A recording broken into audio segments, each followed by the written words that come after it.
Finding those levels too. Look at that 4-punch combination. It's a masterclass right now from Shakur Stevenson. That's what you're seeing. A masterclass. And Shakur meets him with straight left hand. Oh, and there's a knockdown scored with the left hand.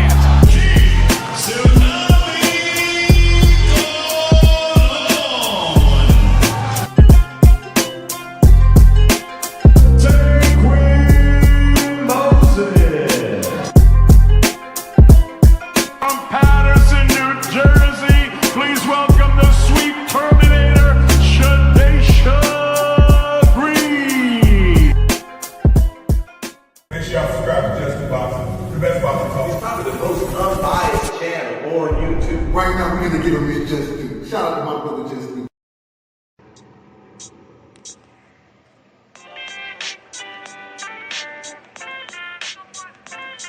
Yo,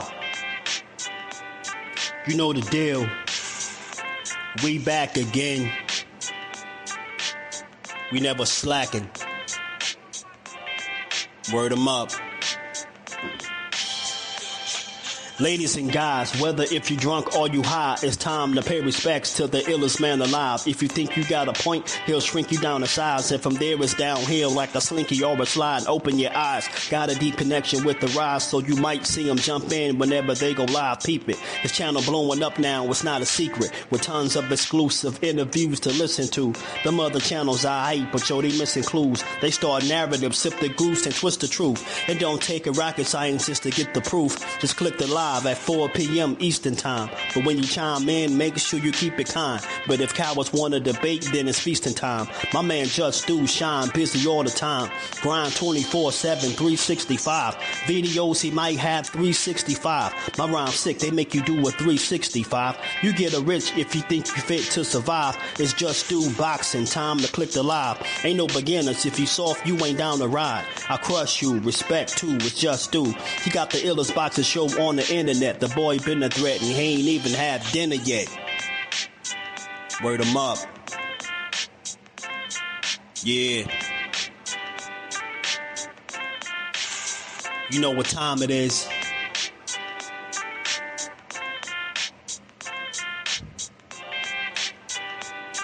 $4 p.m. Eastern.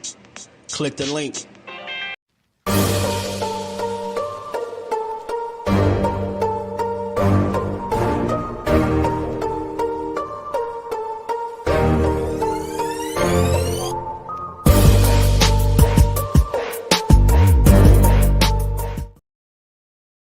What's good? What's good? What's good to the good family, man? How y'all feeling on this good Thursday? We back to build on this boxing and give this just due. If y'all know me, y'all know why I'm already laughing. Yo, hey man, I got my popcorn, but I, I'm gonna be a ghost. I'm gonna be a ghost out here. But we gonna talk about all this. Hey man, shout out to my bro Dean. I got my guy number outside of YouTube and boxing, so I rock with him. I just try to click the link to, I always try to speak to the side that's not being spoken on. And I know it's a pro Tank crowd, but y'all gotta stop, man, with them arguments that y'all be making for Tank Davis. That's why he be flipping out on the fans and shit like that, man. Cause y'all be making some of the worst arguments I've ever heard in my life. And we're gonna talk about that. We're going to talk about everything. We're going to cook. Shout out to everybody that keep rocking out with your boy. Make sure you double tap the screen, hit the like button, support the grind, and we're going to get to it. J Will, what it do, homie? Ty in the building. My guy, what's good with it? BJ in the building. Reef, what it do? Shame on Shakur, the nerve of him.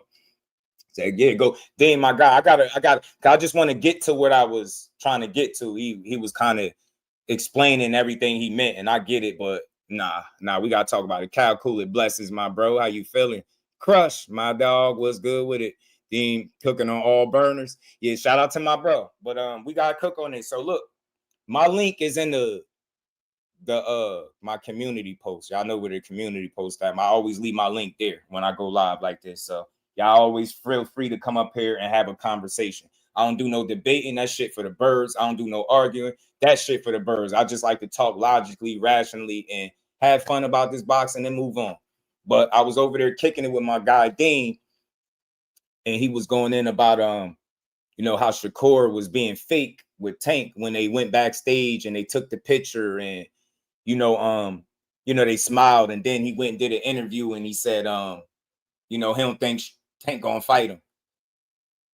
That's the reason why Tank is mad at him. That's the reason why they fell out. Some weird ass shit. Like, bro, we gotta stop. See, because I'm a grown man and I think very rationally and logically. My emotions is not invested in it. I'm passionate about boxing. Like, I love this shit, right? But I ain't emotional about it to the point where it makes me think unrealistically. So I'll say this. We don't know what conversation they had in the back room. We don't know what conversation they had when they took that picture. We don't know. T Hill was good with it, bro. We don't know what conversation they had. You don't know if Shakur said to him, you know, let's fight. We don't know. All I'm saying is we don't know. You know, but he said they basically making it sound like the reason Tank is mad at Shakur is because he asked to fight him. I want to make this clear.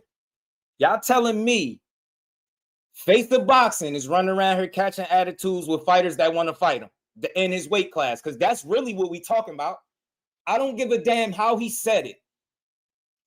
That's why boxing is in a weak ass space, because we be talking crazy.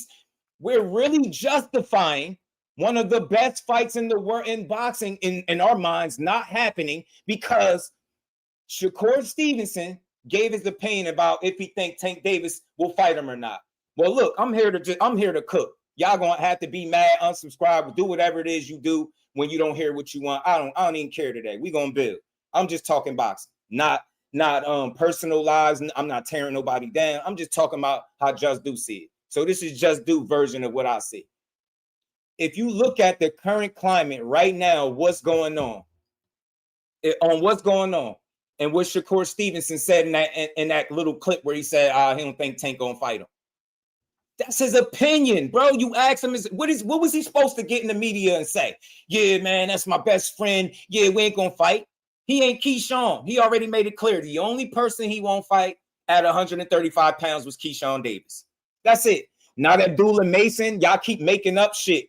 They got the same management, bro. Have you seen Jay Prince put two of his fighters in the ring together? No? Shut the hell up about Abdullah Mason and how Shakur trying to big bro him and kill that shit. That's bullshit noise. They got the same management, bro. Have you heard Jay Prince talking about putting Shakur and Abdullah Mason in the ring together? Hell no. What we talking about? Y'all be talking crazy. So we got to make this shit make sense, because over here in Just Do, we talk real over here. So hold on. Y'all telling me that the reason to fight or the reason that Tank is mad at Shakur is because he got in the interview and spoke his mind about he don't think Tank gonna fight him? Well, fast forward to 2025, right? They told me Shakur was next. This is what they said after Frank Martin. They said Shakur was next after Frank Martin. I didn't forget, because I got a pretty decent memory. I didn't forget people said that. Said he was next. That shit changed. They fought Lamont Roach, right? You fast forward to now, the rematch. Everybody thought they was getting a rematch. I watched Big Dog Willie get disrespected because he said for months that Jake and Tank was the next fight. They disrespected this man. People sent money, super chatted to disrespect the man. You spreading lies. I heard people doing live streams, getting on their panels, going nuts about how Tank ain't gonna fight no Jake Paul. He fighting Lamont Roach in a rematch. He activated his rematch clause. None of that shit happened. You know what happened? He's fighting Jake Paul.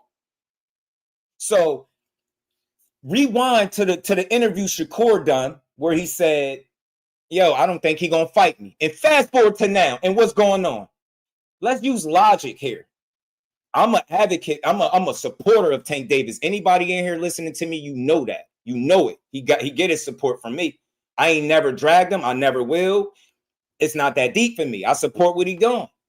But at the end of the day, is what Shakur saying so crazy? Is that talking shit, or do it look like more of a reality that he's not fighting him? You get what I'm saying? That's what he said. I can't tell you why he said that's what he felt. But I would only expect Shakur to say what he felt. Y'all looking at because they took a picture, he's supposed to not keep it real. So you want him to be fake because they took a picture. That's weird. So let me get this straight. Tank Davis is mad because Shakur basically told the truth, because that's really what it is. Are y'all gonna fight? No. Do it look like y'all about to fight? No. I think Shakur Stevenson and Tank Davis is a fantasy fight now. Yes, I do. I think Tank Davis, his entry into the sport was different than the rest of these guys. I think he had Mayweather. I think he got showed the game. I think he learned the game and he mastered it in his own way. He found a way to make the money that he always been wanting to make. And I'm going to always salute him for doing it his way. You've never heard me do a live stream and get up here and cry about Tank Davis' opponent, and I won't do it today.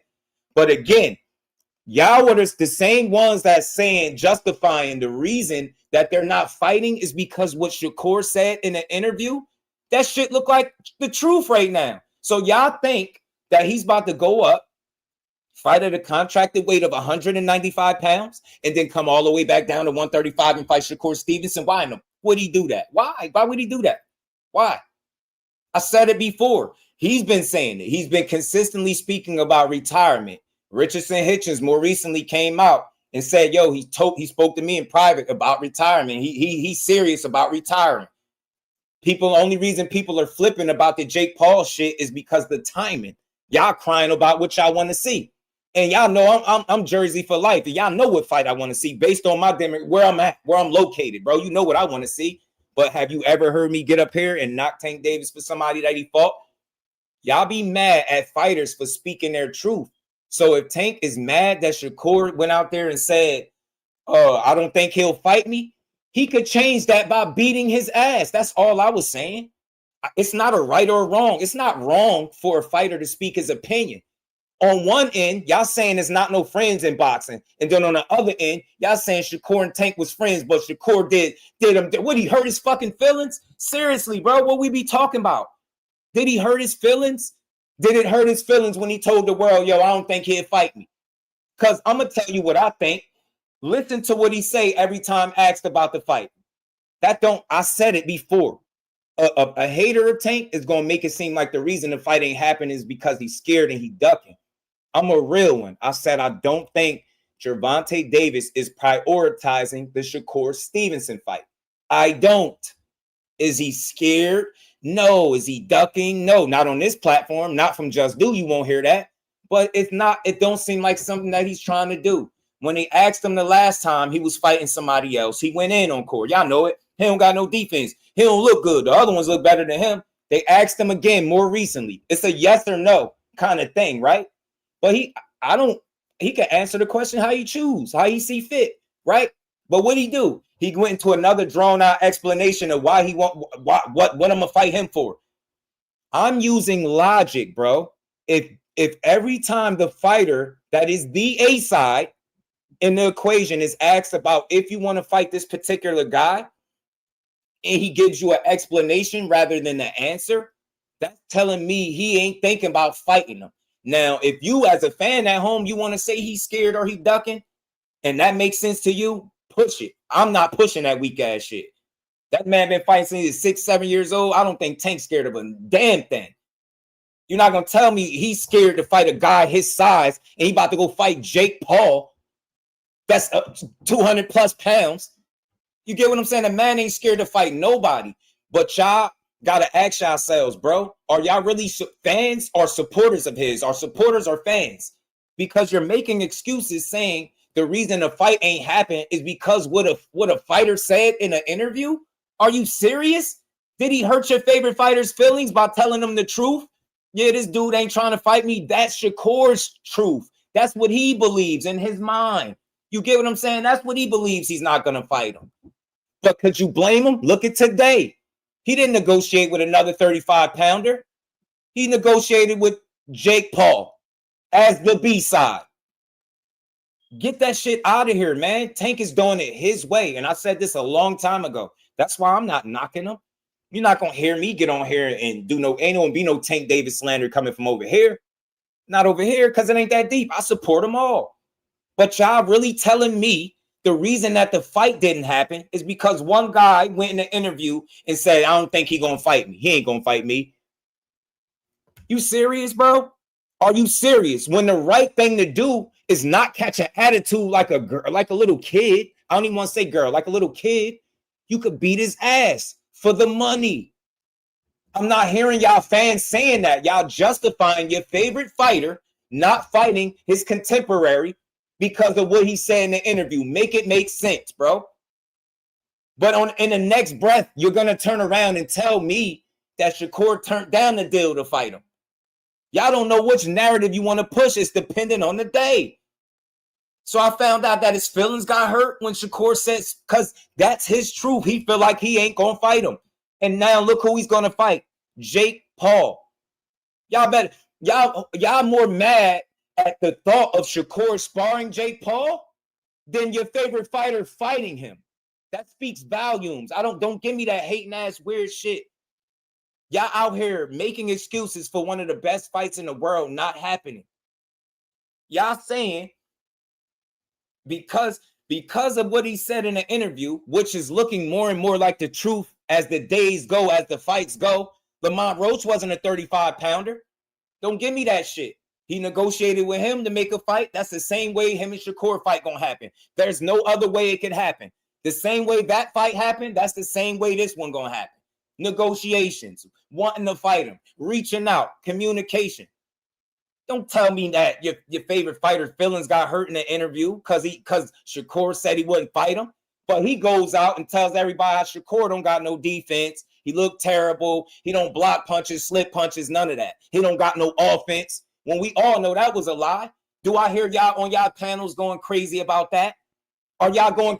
And this is the difference with all the shit that he's talked about Shakur Stevenson. Guess what Shakur Stevenson still be saying? Yeah, I think the fight gonna happen, until recently when he said he accepted the fact that he don't think it's gonna happen. If Shakur would have ever said the reason he don't want to fight Shakur, or he said he don't want to fight, he don't want the Tank fight no more, is because Tank talked about him in an interview, y'all would be nailing him to the cross.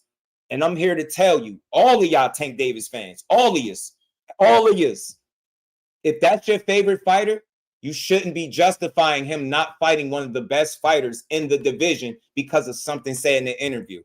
If that's not logical to you, I don't know what is. You think I'm gonna be trying to hear Shakur talk about how Tank Davis ain't worth the fight, worth fighting, and how he ain't did shit? He don't never do that. And when asked about the fight, he typically says, yeah, he think the fight gonna happen. The other guy explains it and basically tells you what I gotta fight him for. And the reason I think he talks that way is because I think that's the way that his people talk. You don't need that guy. They need you. You don't need these guys. You the big ticket. They need you to make money. And I think he feels that way as well. So I want to be very clear. I will never call Tank Davis a duck.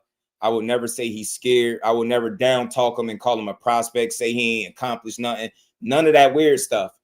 But I definitely ain't going to get on this YouTube and tell people that's listening to me that the reason that they're not cool is because Core did something so bad to him behind his back, bro. Stop, man. This shit is boxing, bro. This shit is boxing. It's crazy. Y'all had a problem with Shakur and Keyshawn being friends, but Shakur and Tank, you can explain how they was friends and why they not friends no more. Make it make sense, bro. I'm a very logical, rational, reasonable thinker, bro. That shit is not enough for them two not to fight. Straight up and down, because he said something in an interview. Tank Davis is getting called dumb. He can't read and all that shit by Jake Paul, and he's still fighting him. Don't tell me the reason he ain't fighting Shakur is because of what Shakur said in the interview. Make it make sense, man. Make it make sense. He getting called all types of shit. Jake Paul just called him dumb. He barely even said something back. But Shakur says, yeah, I don't think he gonna fight me in an interview. And that's what he said. I don't think he wanna fight me. And y'all losing y'all minds? Make that shit make sense. And y'all call yourself Tank fans? That's why I call some of y'all Tankamaniacs right there, man. Y'all sound crazy. Let Shakur say, yeah, imagine Shakur Stevenson after Tank Davis did the interview in the press conference and he was like, yeah, Shakur Stevenson ain't got no defense. All he do is jump straight back. He don't got no offense. Imagine Shakur getting in the very next interview and saying, yo, I ain't fighting him because he talking shit. Y'all gonna say he's soft and he ducking. Y'all Tank fans need to rethink the arguments that y'all putting on over these airwaves for this fighter. Because he don't need these weak-ass arguments. I just got told the reason the fight ain't happened is because of what was said in the interview. This is boxing. I grew up in the Mike Tyson era. That was my favorite fighter that got me watching boxing. Y'all know what Mike Tyson said to dude? What he tell dude? I heard way worse than this. So y'all telling me that's all it takes. So what, he got his feelings hurt?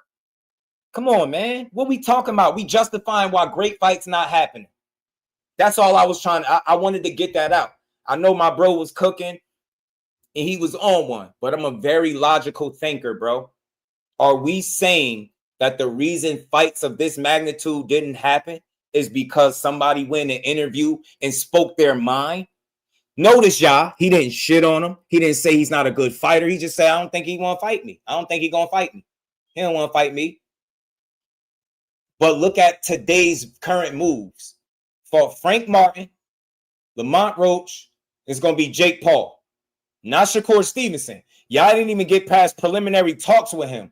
So what Shakur saying is valid. I understand why he feels that way. I hope Tank Davis prove him wrong and step in there and they throw down. That's what I want to see. But I ain't about to slander neither fighter for the fight not happening. I'm not going to over-explain why the fight didn't happen. I'm not going to get on my channel and tell the people, hey, man, the reason this fight ain't never happened is because, you know, Shakur was talking shit. This is boxing. This the hurt business. Jake Paul talking all types of disrespectful shit. He crossing the line to some degree. And he's still about to fight him. He conceded to being the B-side to the YouTuber that he complained about. Nah, for all of y'all that say y'all hold y'all fighter accountable, well, hold him accountable. Bro went from saying he wouldn't fight him, he not a real fighter, till now he's fighting him and he's a real fighter. You know why I'm not going crazy on Tank for changing his tune? Because I made sense out of it. When he was speaking before, Jake Paul wasn't a reality. It wasn't a real thing. How he's speaking now is Jake Paul is on the table. That money's on the table. It's a real thing. Now I can acknowledge the work that he's put in because I got to sell this fight. It's business. Do you see how logically I think? I'm not looking to overanalyze Tank switching his tune or changing his mind. That's what y'all do with Shakur. I don't want to hear that. This is no defense for no fighter. This is a real boxing conversation for y'all people that say Gervonta Davis is your favorite fighter. Y'all be arguing the wrong shit. Don't tell me ever, man. That's your favorite fighter, and you're cool with saying the reason that he's not fighting one of the best fighters in the division is because of what he said in the interview.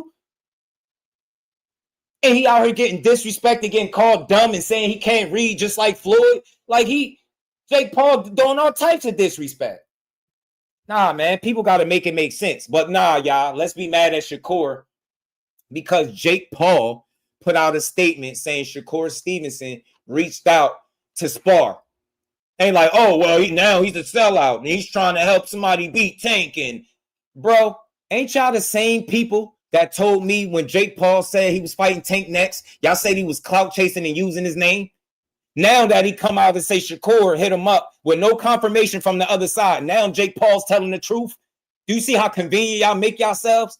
Come on, man. Now it's convenient. Now Jake Paul telling the truth. When it's something about Shakur, it's true. When he said he was fighting Tank months ago, y'all ain't believe him. He was clout chasing and lying. Make it make sense, man. I'm a real boxing supporter. I'm way different from you dudes. I'm not looking for a reason to be mad at Tank when he changed his mind. Because I know every day in life, I go through life every day and I change my mind. These dudes got millions of dollars on the table. You don't think Tank Davis could change his motherfucking mind? You don't think that man could go and say, hey, man, yeah, that Lamont Roach rematch is cool. You know what I mean? But this Jake Paul thing, man, that's 40 M's, right? That's a no-brainer, bro. So I want to tell all of you that go around YouTube arguing and the ones that y'all really think y'all know what Tank Davis is thinking. Yeah, this conversation is for y'all. Stop making weak arguments about why some of the best fights in the world didn't happen. Stop telling me the reason him and Shakur ain't happened is because of what Shakur said in the interview. Y'all changed the narrative depending on the time of the day, time of the week, time of the year. When he was on Top Rank, the narrative was he couldn't fight him because he was over there with them people. And they proceeded to negotiate with Loma, who was on Top Rank, but that's not either here or there. Then the narrative was, oh, he signed with Eddie Hearn to get away from Tank.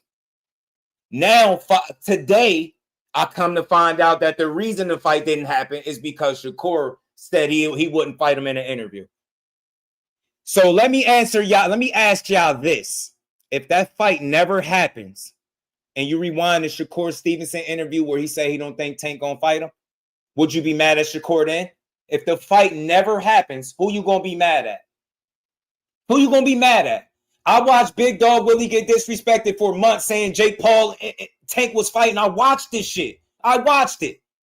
I watched people say how fake Jake Paul was. He clout chasing. Tank ain't fighting him. He fighting a rematch. He activated the rematch clause. That's who he fighting next. And then he fight Jake Paul. I don't see y'all apologizing. Big Dog Willie just came in with the love in the super chat too. Come on, man. I don't see y'all apologizing to that man, saying, yo, my bad, Big Dog. You was right. Y'all not doing that shit. I'm a real boxing supporter. I don't give a damn who my favorite fighter is. I told every last one of y'all in here who my favorite fighter was for a reason. I did it purposely. Anybody that listen to me every day, you ain't never heard me come here and tell y'all no bullshit about Shakur or Tank. I always keep it real. I told y'all, man, it's business. That fight don't happen. Maybe it need to be prioritized. But don't tell me the reason fights are not happening is because what guys are saying in the interview. You know how any other Tank Davis fight get made? He negotiate with the person that he wants to fucking fight, bro. That's all. That's it. That's all, bro. You never gonna hear me tell you he's scared of Shakur because I have no way to prove that. That's weird. That man been fighting all his life. He about to get in there with a 200-pound cruiserweight / heavyweight. I doubt if he's scared of somebody his size. Seriously, bro. But at the end of the day, these guys are going to do what makes sense. I said one of the reasons I felt like the fight wasn't going to happen is because of where Tank Davis is at in his career. He sound like he tired of this shit. He sound like I'm a guy that's put in a lot of work, and y'all don't even recognize the work I put in.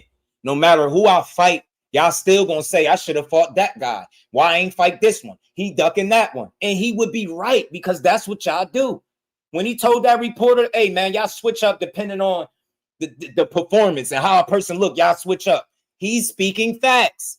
So when I hear him speaking about retirement multiple times, when I hear Richardson Hitchins come out and say, yo, he spoke to me in private about retirement, when I see him making a bag move, I don't know what point in his career is he at. Is he in the middle? Is he at the tail end? Is he at the end? I don't know. But when I seen him make that move with Jake and in the weight, I start thinking to myself like, damn, he might not fight the rest of these fights.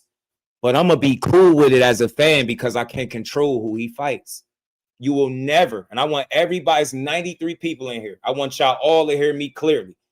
You will never, ever hear me shit on Tank Davis because of who he decides to fight. Ever. That's not why I'm here, bro. I enjoy boxing. But it's a lot of y'all that enjoy the narratives more than real boxing conversations. I'm talking real shit. These dudes talking bullshit. Yeah, the fight didn't happen because he said something about him in an interview. So now your favorite fighter is super sensitive and his feelings could be hurt. Even if that guy is speaking his truth. Like I said, man, is Shakur looking crazy now about the fight? Do it look like the fight is any closer than it was when Shakur said what he said? But you know what y'all do? Y'all get on y'all channels and y'all say, man, yeah, I feel Tank. I see, man. I wouldn't fight him neither. What the fuck are we talking about? What? You justifying your favorite fighter who you say wants to fight everybody, not fighting the best guy in this division? Ain't no arguing. Shakur and Tank is 135. 135 is Shakur and Tank. Let's be honest. Them the guys. I don't care which one you call 1A, 1B, 1 and 2. I don't care. They both them guys. So all I'm saying is we all should be on the same page. We all should want to see that fight. But the difference between Jusdueboxing and the rest of y'all can't talk boxing without slander. I challenge you. It's a new YouTube challenge. I'm challenging all of you, content creators, whatever y'all call yourself in today's boxing space. I'm challenging all of y'all. I double dare you to talk boxing without slandering the fighters. Let's get that challenge out there. Yeah, let's put that out there. Let's say Jusdueboxing is issuing a new challenge to everybody that create content that's out there. I want to see if you can go a week straight without slandering somebody in boxing and pushing some bullshit narratives.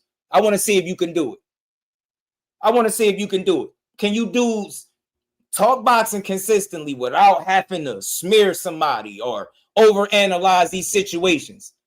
I keep telling y'all, fact of the matter is when fighters want to fight and everybody's on the same page, fights get made. I bet you y'all can't go a week without slandering fight. I can't even go a day. You can't even go a live stream without slandering a fighter.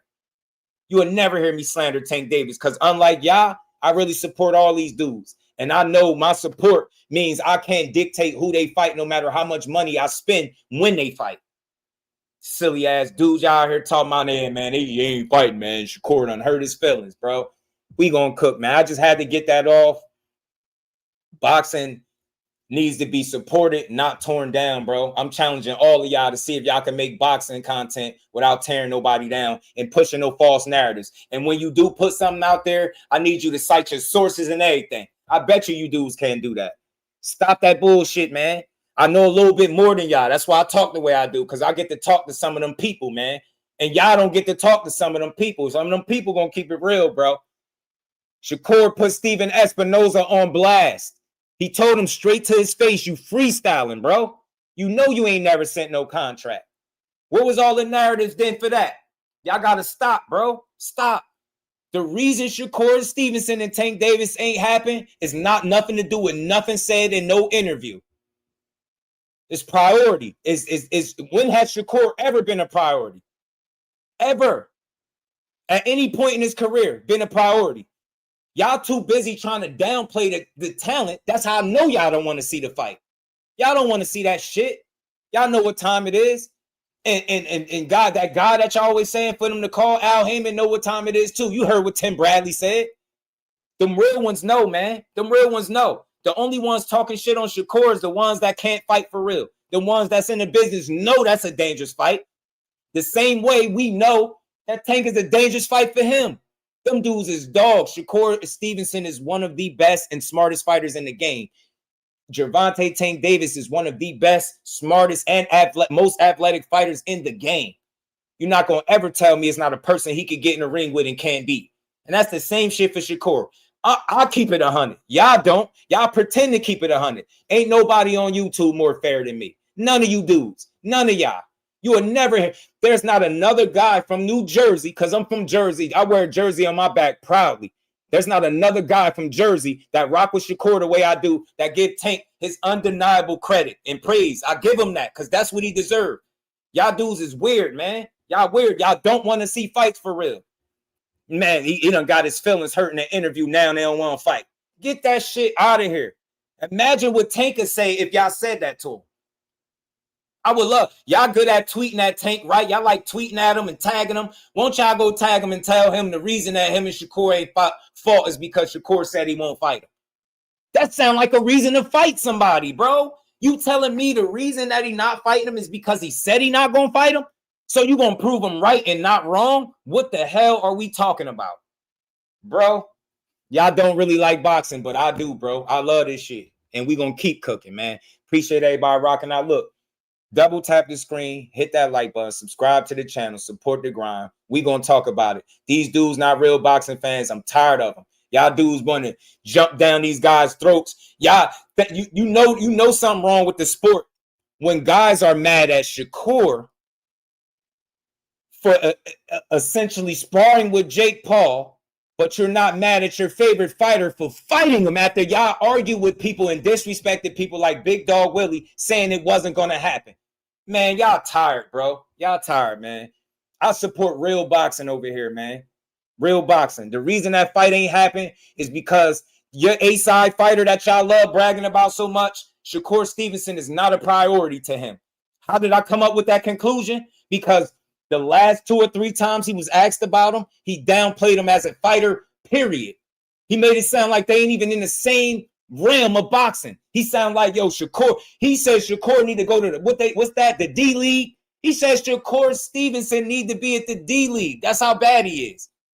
You don't hear Shakur Stevenson in no interview talking about, man, Tank was talking bad about me, man. I don't want to fight him no more. Because he really wanted to fight. He really wanted to fight. And I know this personally.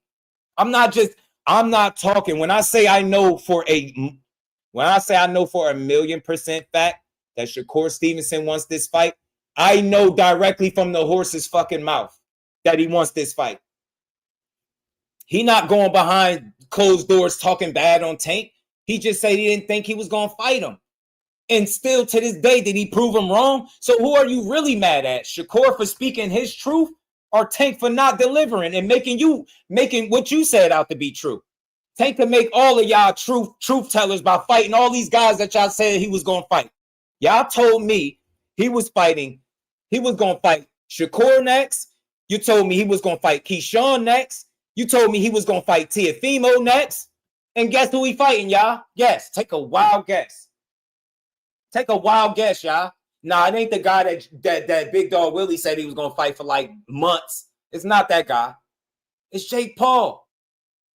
So again, I need y'all to put your thinking caps back on and you revisit that interview Core did and you see what he's saying make more sense now today. You hear the man talking about retirement, not fighting these other guys.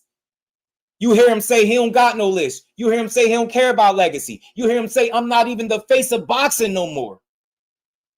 Come on, man. That's why I came to the conclusion that the fight is not going to happen. Because mentally, he sounds like that's not something he's thinking about. Tank could be plotting his exit strategy. I could be wrong. But I'm just telling you, in my opinion, based off what he's showing me and what he's saying and the energy he put out, it looked like he a guy that been doing something for a long time, and he could be getting tired of this shit. And when you start to think about your planning your exit, and when you start putting the retirement thing into the atmosphere, we all know how dangerous it is to continue fighting after constantly speaking about how you're going to retire. We know this. So when I say why I don't think Shakur Stevenson and Tank Davis is going to happen, why I think it's a fantasy fight, this is just my opinion. I could be wrong as hell. This is something, y'all, I would love to be wrong about. I would love to be wrong about it. But this shit is a fantasy fight because his fans making excuses for why, and they justifying why Tank won't fight him. And on top of that, the fighter is downplaying him and he's fighting other guys.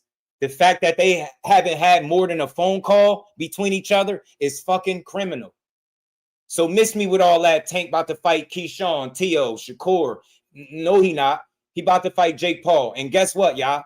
It's okay with me because he's an entertainer. He gonna make his money. Gervonta Davis is doing something that he wants to do. That's for him. That's for his family. That's for his legacy, his people. And that's it. And I don't have a problem with it. But y'all not gonna sit here and keep telling me how fake one fighter is when we'll be here all day, man, overanalyzing every little thing these dudes do. Do y'all know that, you know, guys that work with Jake Paul gonna get a bag? Y'all do know this is still business at the end of the day, right? You bring somebody in a camp, you pay them. You do know this, right? You see, I didn't trip when Boots sparred with Canelo. We don't even know if Shakur in camp with Jake Paul, but we already losing our minds. So let me help y'all. While y'all at it, while y'all shitting on guys, he mentioned Montana Love, Jermaine Ortiz as well. Are we going to be mad at all three of them, or are we going to only be mad at Shakur? Selective outrage, let me know. What we doing? Selective energy? Y'all be looking for reasons to be mad at fighters for doing them. It's weirdos, man. Shout out to Big Dog Willie. Appreciate the love. Tank and Maniacs are now saying Tank beating Jake Paul is a bigger accomplishment than Bud beating Canelo. Tank and Maniacs are losing. It's a fake fight. Hey, man, if they think that was bigger, that, man, I think something got to be really mentally wrong with people that think that. Man, shout out to the family, man. Pardon me, man. I just started cooking, man. I ain't even say what's up to y'all. Shout out to J Will, Ty, BJ, Reef, Cal, Cool It, man. Pardon me, Crush, T Hill, Reloaded, STN. Shout out to everybody, man. Giving his just due. No way. Yeah, you know what I'm saying? I got to get people. You get me, man? This shit crazy, man. Boxing with 2-4. What's good with it? So I'm about to blow the dust off my G and invest. They shooting out here. You get me? Hey, Cal, man. I'm just being real, man. You know, shout out to Jamal. 40/5. What's that? What's 40/5? Shit, I'll fight Mike Tyson, AJ Fury without the gloves for 40 million. Me too, Damon. Shout out to you, man. Samuel, what's good? T Hill in the building. Here's what Tank fight Jake does to me. It kills everything that was said that prevented the dead fight. No ands and buts about it. It is what it is, and I can respect it, sadly. That's why I rock with you outside of here, Cal. That's why I rock with you outside of here, because you real. You know where I'm going with this conversation. Y'all be making excuses for why your favorite fighter is not making the fights. I asked the guy the other day, how does Canelo, who's the two faces of boxing? They say Canelo and they say Tank. I said, how does Canelo make his fights? He makes offers. He negotiates with people because he's the A side. That's the same thing with Tank. Don't tell me the reason Tank Davis fights are not being made is because the B side. That's bullshit.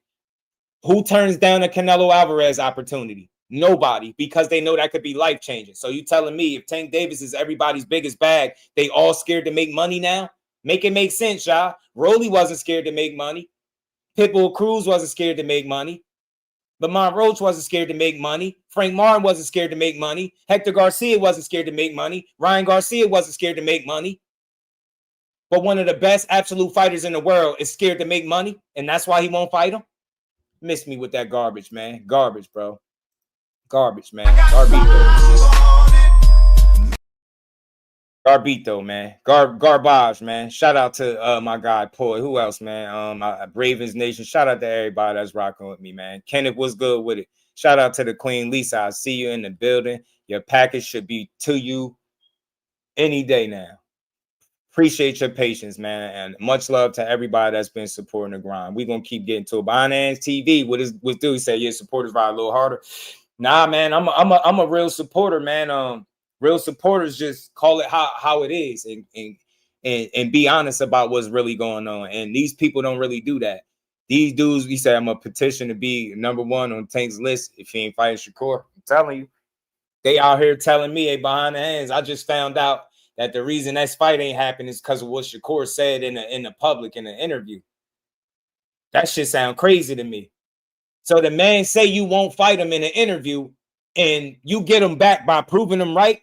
Yeah, that makes a lot of sense, Gervonta Davis. Yeah, I'm talking to him. That doesn't make any sense. Shakur Stevenson said in the interview you won't fight him. He don't think you'll fight him. And then you proceed not to fight him. I'm confused. I'm very confused. Shout out to Ernest. What's good, Brody? Man, he said Tank fight Shakur will be his third biggest payday behind Ryan and Jake. Probably. No, I appreciate you. I appreciate your patience and your continuous support, man. Shout out to the real ones. Double tap that screen. We're going to cook for a bit. We got some other stuff to get to. I just wanted to get that out. I support these guys through and through. Support means not complaining when they make a decision that they're Reef was good with it, bro, with that they're totally within their rights to make. You will never hear me complain about what guys decide to do from this point on. You ain't never heard it anyway, but I don't do that. We can't control what these guys do and how they do it. You could just choose to support it. So again, Tank fighting Jake Paul, don't give me this nonsense about Shakur. He's not fighting him. He's not even thinking about him. He don't even look at him as a respectable counterpart. You let him tell it. So don't ask him no more about Shakur. I'm cool if it don't happen. Yes, Shakur Stevenson and Tank Davis is a fantasy fight. I don't believe the powers that be want that fight. Steven Espinoza confused the people. Shakur put him on blast. I seen everything I needed to see. All them narratives falling down one by one by one. First you told me Top Rank was the issue. Proceeded to negotiate with a Top Rank fighter. Then you told me Eddie Hearn was the issue. Now they saying Eddie Hearn won't even be a part of him and Tio. Now he going up to do something that your fans was asking you to do. Fight at 140 again. Shakur is willing to do that. Tell me again how that man ain't trying to be great. He can't make a fight with a guy that's the A side when he the B side. You heard what Leonard Ellerby said, right? Y'all like quoting Leonard Ellerby so much. Leonard Ellerby said you don't send Tank shit. If he want to fight, then they make the fight. That kills all of y'all narratives about sides of the streets, all that garbage. All of it. It's all garbage. The fact of the matter is the business of boxing ain't trying to make that fight, but y'all gonna keep arguing about it, banging y'all heads on the wall. I ain't arguing about that shit no more. Shakur, go beat T.O. ass, and we gonna appreciate it. Hey, Gervonta Davis, go make that 40 mil, go beat Jake Paul up, and we gonna appreciate it. Straight like that. I'm not here to whine about what these men doing. Do what you want to do. Tank said, man, somebody sent me a post today. My guy sent me a post. Tank said he want to be a better man. Straight like that. And I'm in support. I support the message. I support the message. Nah, I don't know, Tay. I don't know about both sides. I don't know. I don't know who you speaking to as far as like saying chill, like the fans need to chill. But nah, for me, I'm gonna keep speaking this real shit. Like, people are making excuses as to why great fights are not happening. They act like it's some secret recipe to getting a Tank Davis fight. There's none. Once upon a time, they told me Shakur and Tank ain't happen is because Shakur performances are bad. He looked bad. He don't look good in his fights. Then they proceed to fight Frank Martin coming off the worst performance of his career. Make it make sense. All they do is make excuses. They don't even know the power of their own fighter. The guys that work with him say, yo, if he want to fight, they'll make the fight. And you know, Steven Espinoza ain't never said Core turned down anything.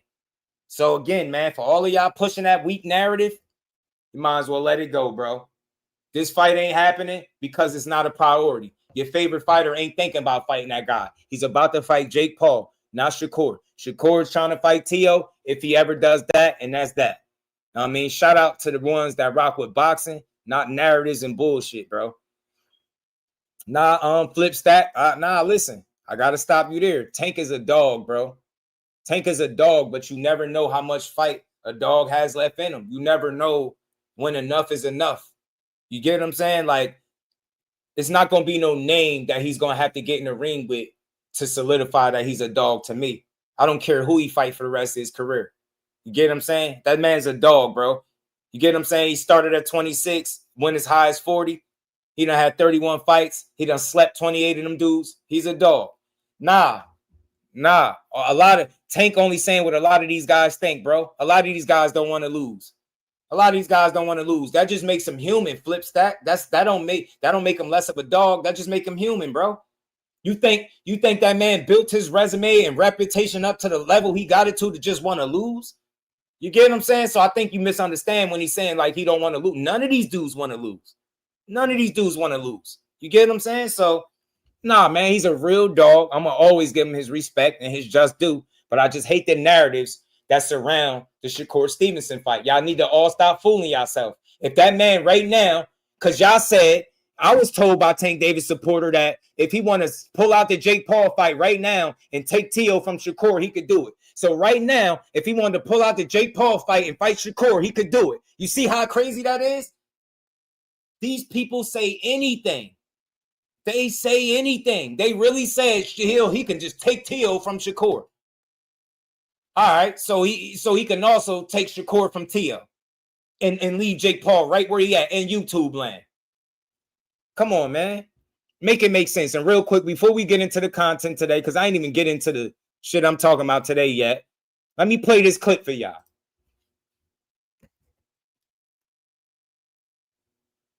Nigga went from a real fighter to a YouTuber. That's how shit go, right? Yeah, I'm talking to you. Yeah. What up, champ? What's the deal? Yeah. Well, you got a lot of animosity toward me. But you want to know what's crazy, Tank? Me and you ain't never had a bad day up under the sun. Yeah. So I don't know what it is. Listen, I see you, somebody that's bust his ass. I've been watching you since you was a kid. Go ahead, Tank the Maniac. Calvin. Go ahead and justify him flipping out on Jay Leon for no reason. They show me nothing but love. I got nothing but respect Stay on your side. For whatever it is you think. Stay on your side. I'm only on this side. But guess what? I'm a black man supporting another black man making millions and millions of dollars, so I'm proud of you no matter what you think. And it's all good. But guess what? We over here doing dope shit too. So it's cool to see us align and get money. You went from a Hall of Famer to a YouTuber. And he told that man he went from a Hall of Famer to a YouTuber. You went from about to fight a Hall of Famer or future Hall of Famer in Lomachenko to fighting a YouTuber. You mad at Jake Paul? Are you mad at Jay Leon Love for finding a way to keep himself relevant after his career? You separated from Floyd. He separated from Floyd. You found a way to still be successful. He found a way to still be successful. But y'all will justify the energy he's showing that man when that man is telling him it ain't no side. I've been on this side, but I salute you and support you as a black man making your money. You doing dope shit. We doing dope shit over here too. But you super fans will get on your panels and argue like he got a point, like he got a leg to stand on. The man is mad at him. He say you went from a Hall of Famer to a YouTuber. You went from fighting a future Hall of Famer to a YouTuber. I'm not mad at you for that. Get what I'm saying? Y'all be bugging, man. Y'all all told me the rematch was next. Jake Paul wasn't a thing. Now y'all all need to be apologizing to Big Dog Willie. All of yous, man. I'm doing a lot of guys like Tank. You really need to stop with the fake tough shit. Yeah, I see through that. I just think that's just, that's just him and his energy, John Wick. Dre, they said Loma didn't want to fight Tank. No. I agree, Dre. You missing the point. I want to be clear. When I make these points, this is not a diss to Tank. Don't take it as a shot. I don't do that. I don't throw slugs unnecessarily. This should be aimed at the fans that push the narratives that he don't need surrounding his name. So, yeah, I will agree that Loma didn't want to fight him. But Tank also said out his mouth that the reason he couldn't fight Shakur is because he was on Top Rank. That's what he said. Guaranteed Jalen Love made more money with Jake than with Floyd. Yeah. Said Tank called himself a Hall of Famer. He could call himself because, hey, listen, I don't know. It depends on what the criteria is for being a Hall of Famer. So I don't know. I don't know what the criteria is. You know what I'm saying? Tank was supposed to fight Loma years ago when Loma was actually relevant. So real quick, flip stat. So you telling me Lomachenko stopping Kambosos and being a world champion is not him being relevant? So you telling me Lomachenko coming off of one of his best performances and stopping a guy that at the time never been stopped is not him being relevant? Show me a point in time where Loma wasn't relevant. What the hell are you talking about? The man been fighting title fights since he was like 2-3 fights in. What are you talking about? There was no paperwork for them to fight. It was just speculation and talk. You know what the difference is when the fight didn't happen this trip? They were negotiating and Loma chose not to fight. Do that make him a duck? No. But that's y'all problem. Y'all think y'all can tell people when they got to fight. No, you don't get to determine that. So Loma was very relevant. Fuck you mean a world champion? A world champion is not relevant? Are you what do you watch boxing, bro? And the fact that you even quoted Soldier Boy, man, how old are you? 20? Yeah. You ain't gotta pack him up. He good, y'all. They ain't gotta block him. Hit that like button though. Support the build. We're gonna keep getting to this. I don't care who don't like it, be mad, cry, unsubscribe. I don't give a damn no more. Y'all are weird. I really push boxing over here, and y'all push bullshit. Y'all just willing to listen to it because those narratives make you feel good about your favorite fighter. The reality of it is, despite all you Tank Davis haters, he ain't ducked nobody. Has he prioritized the big fights that you want to see? You could discuss. There's a discussion there. You can say maybe he hasn't prioritized those guys. But Vasyl Lomachenko himself, Shakur Stevenson, Devin Haney, Teofimo Lopez, none of those guys can say definitively that they were ducked by Gervonta Davis. That is an overused term by surface level thinkers in boxing, bro. Get the hell out of here. Duck somebody, you duck somebody with no paperwork, no contract, no offer, no nothing. Y'all didn't come to terms. I didn't have no conversation. You fans got to educate yourselves, bro. Just because they're talking about a fight don't mean that it's paperwork in place for the fight to take place. Don't mean somebody ducking when it don't happen. Tank ain't never ducked none of these guys. But he told y'all, I don't ask for the fights. They bring me a contract, I'll sign it. I'll say yes or no, or whatever the case. He told you. So, yeah, maybe you could criticize him for having power to ask for the fights and not doing it. But you cannot sit here and be telling the truth and say, yeah, he's ducked any of these guys. It will be bullshit and it will be a lie. That real ones like me ain't going to push. So, yeah, he got the power, I think, to make fights. I think he can get his team to make any fight he want because that's what they said. But he's doing it his way. And as long as he's doing it his way, I ain't knocking him. So let's keep going. Tank before his first pay-per-view fight, he wanted to be a pay-per-view star. Now he getting pay-per-view money on Netflix. He been told y'all his play. Yeah, pay-per-view star. Pay-per-view star. Yeah, man, that conversation old with Floyd, bro. Tank hated Floyd because of that. Nah, man. Nah, you just typing, bro. Yeah, he said he was trying to set him up. I remember all of that, but you just typing shit now. You got to be a kid because you really think grown men be scared of other grown men. As a grown man, I refuse to think like that. I ain't never been scared of nobody. You know what I'm saying? I refuse to think that a guy that's training, breathing the sport is scared. So let's keep building, y'all. Let's keep going. Let's keep going. If that wasn't Loma the A-side back then, y'all. I believe so. I believe he was. I believe he was, Cal. But Bob Arum wasn't looking to make that fight. Floyd talked about making that fight. He never made no moves into doing so. So it was just conversation. It was just talk. Nobody never tried to make it. This time around, they had paperwork, and Loma didn't want to fight. So that's the end of that, bro. End of that, bro. End of that. Now, yeah, man. You think like you 21. Born in 91, you think like you 21, G. You talking about Soldier Boy. Where did you lie? Did you say, where did I lie? You said he's scary. That's your opinion. There was no paperwork, no contracts, no nothing in place. Even Bob Arum said that, bro. You just making shit up. They were never supposed to fight, about to fight. None of that shit you talking about. None of it. None of it. So let's keep going, man. Let me get to this, man. Let's get to this because we got some joints to react to, man. We got some joints to react to, and this was something right here from a Tank Davis person right here. Let me see. Gervonta Tank Davis been throwing shade at Terrence Bud Crawford. But let's keep it real. Tank, you can't touch Bud on no level. You see, Crawford ain't just a fighter. He's a problem solver. In every ring he steps in, he breaks you down mentally, physically, and spiritually. You see, Tank got power, but Bud got everything. Footwork, IQ, switch hitting, timing, and the heart of a lion. You see, power alone don't win you against greatness. At the end of the day, Tank talking about Bud is like throwing rocks at a tank. It's pointless. You don't climb Mount Everest by running your mouth. Respect greatness. You climb it with skill, discipline, and greatness. Crawford proved he's the pound-for-pound king in boxing. And no amount of hate can change that. Support your brother. Stop hating. So where's all this loyalty shit? Like, cause y'all act like, cause we about to get into the content. So where all this loyalty shit? So you telling me Shakur Stevenson owe Gervonta Davis loyalty that Gervonta don't owe to Terrence Bud Crawford? So why is it cool to talk about how they was friends, but then the way this man talk about Terrence Bud Crawford, y'all completely cool with that? Do y'all call him out for it? Absolutely not. You know why? Y'all don't, because you're hypocrites. You're hypocrites, bro. You're hypocrites. Tank will bet Bud 140 and under. What do you mean, beat Bud? What are you trying to say?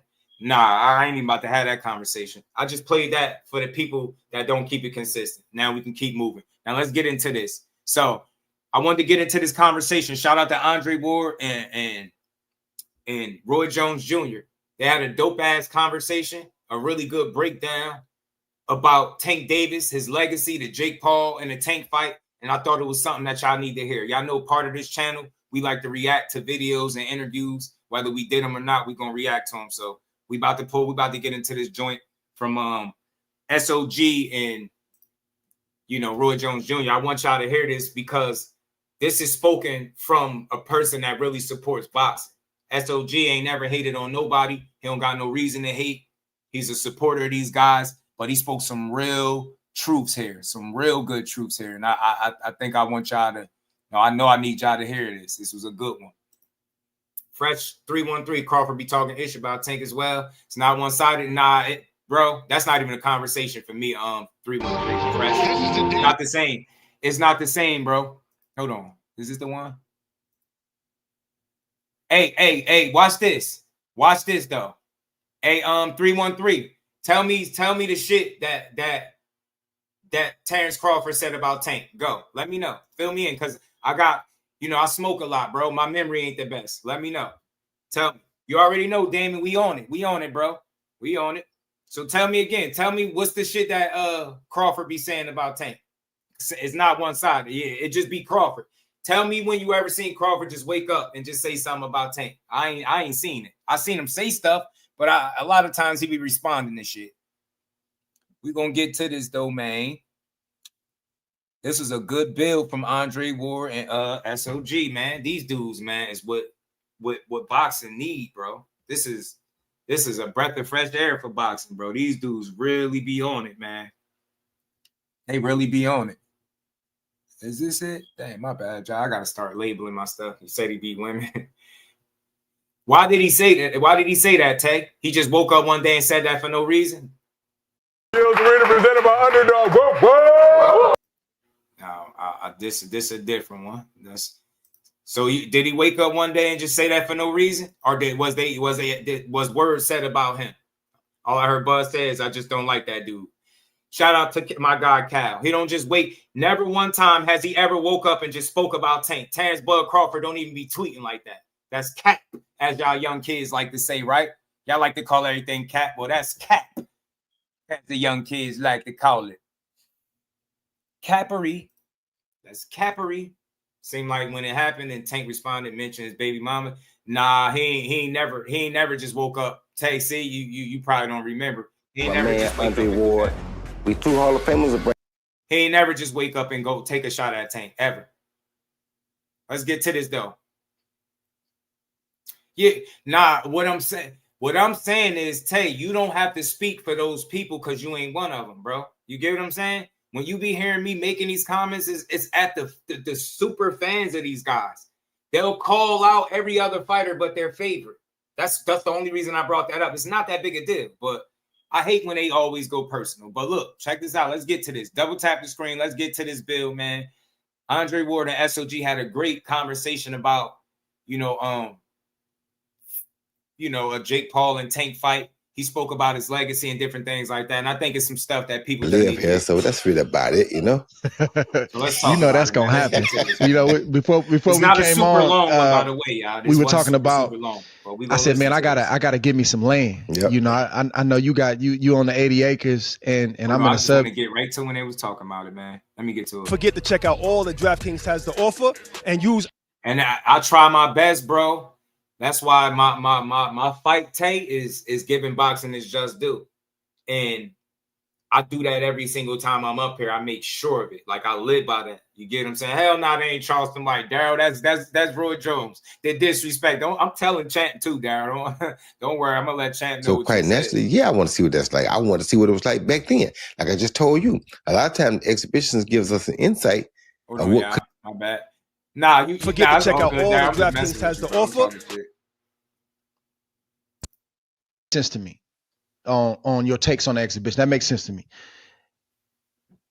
How did that exhibition come about?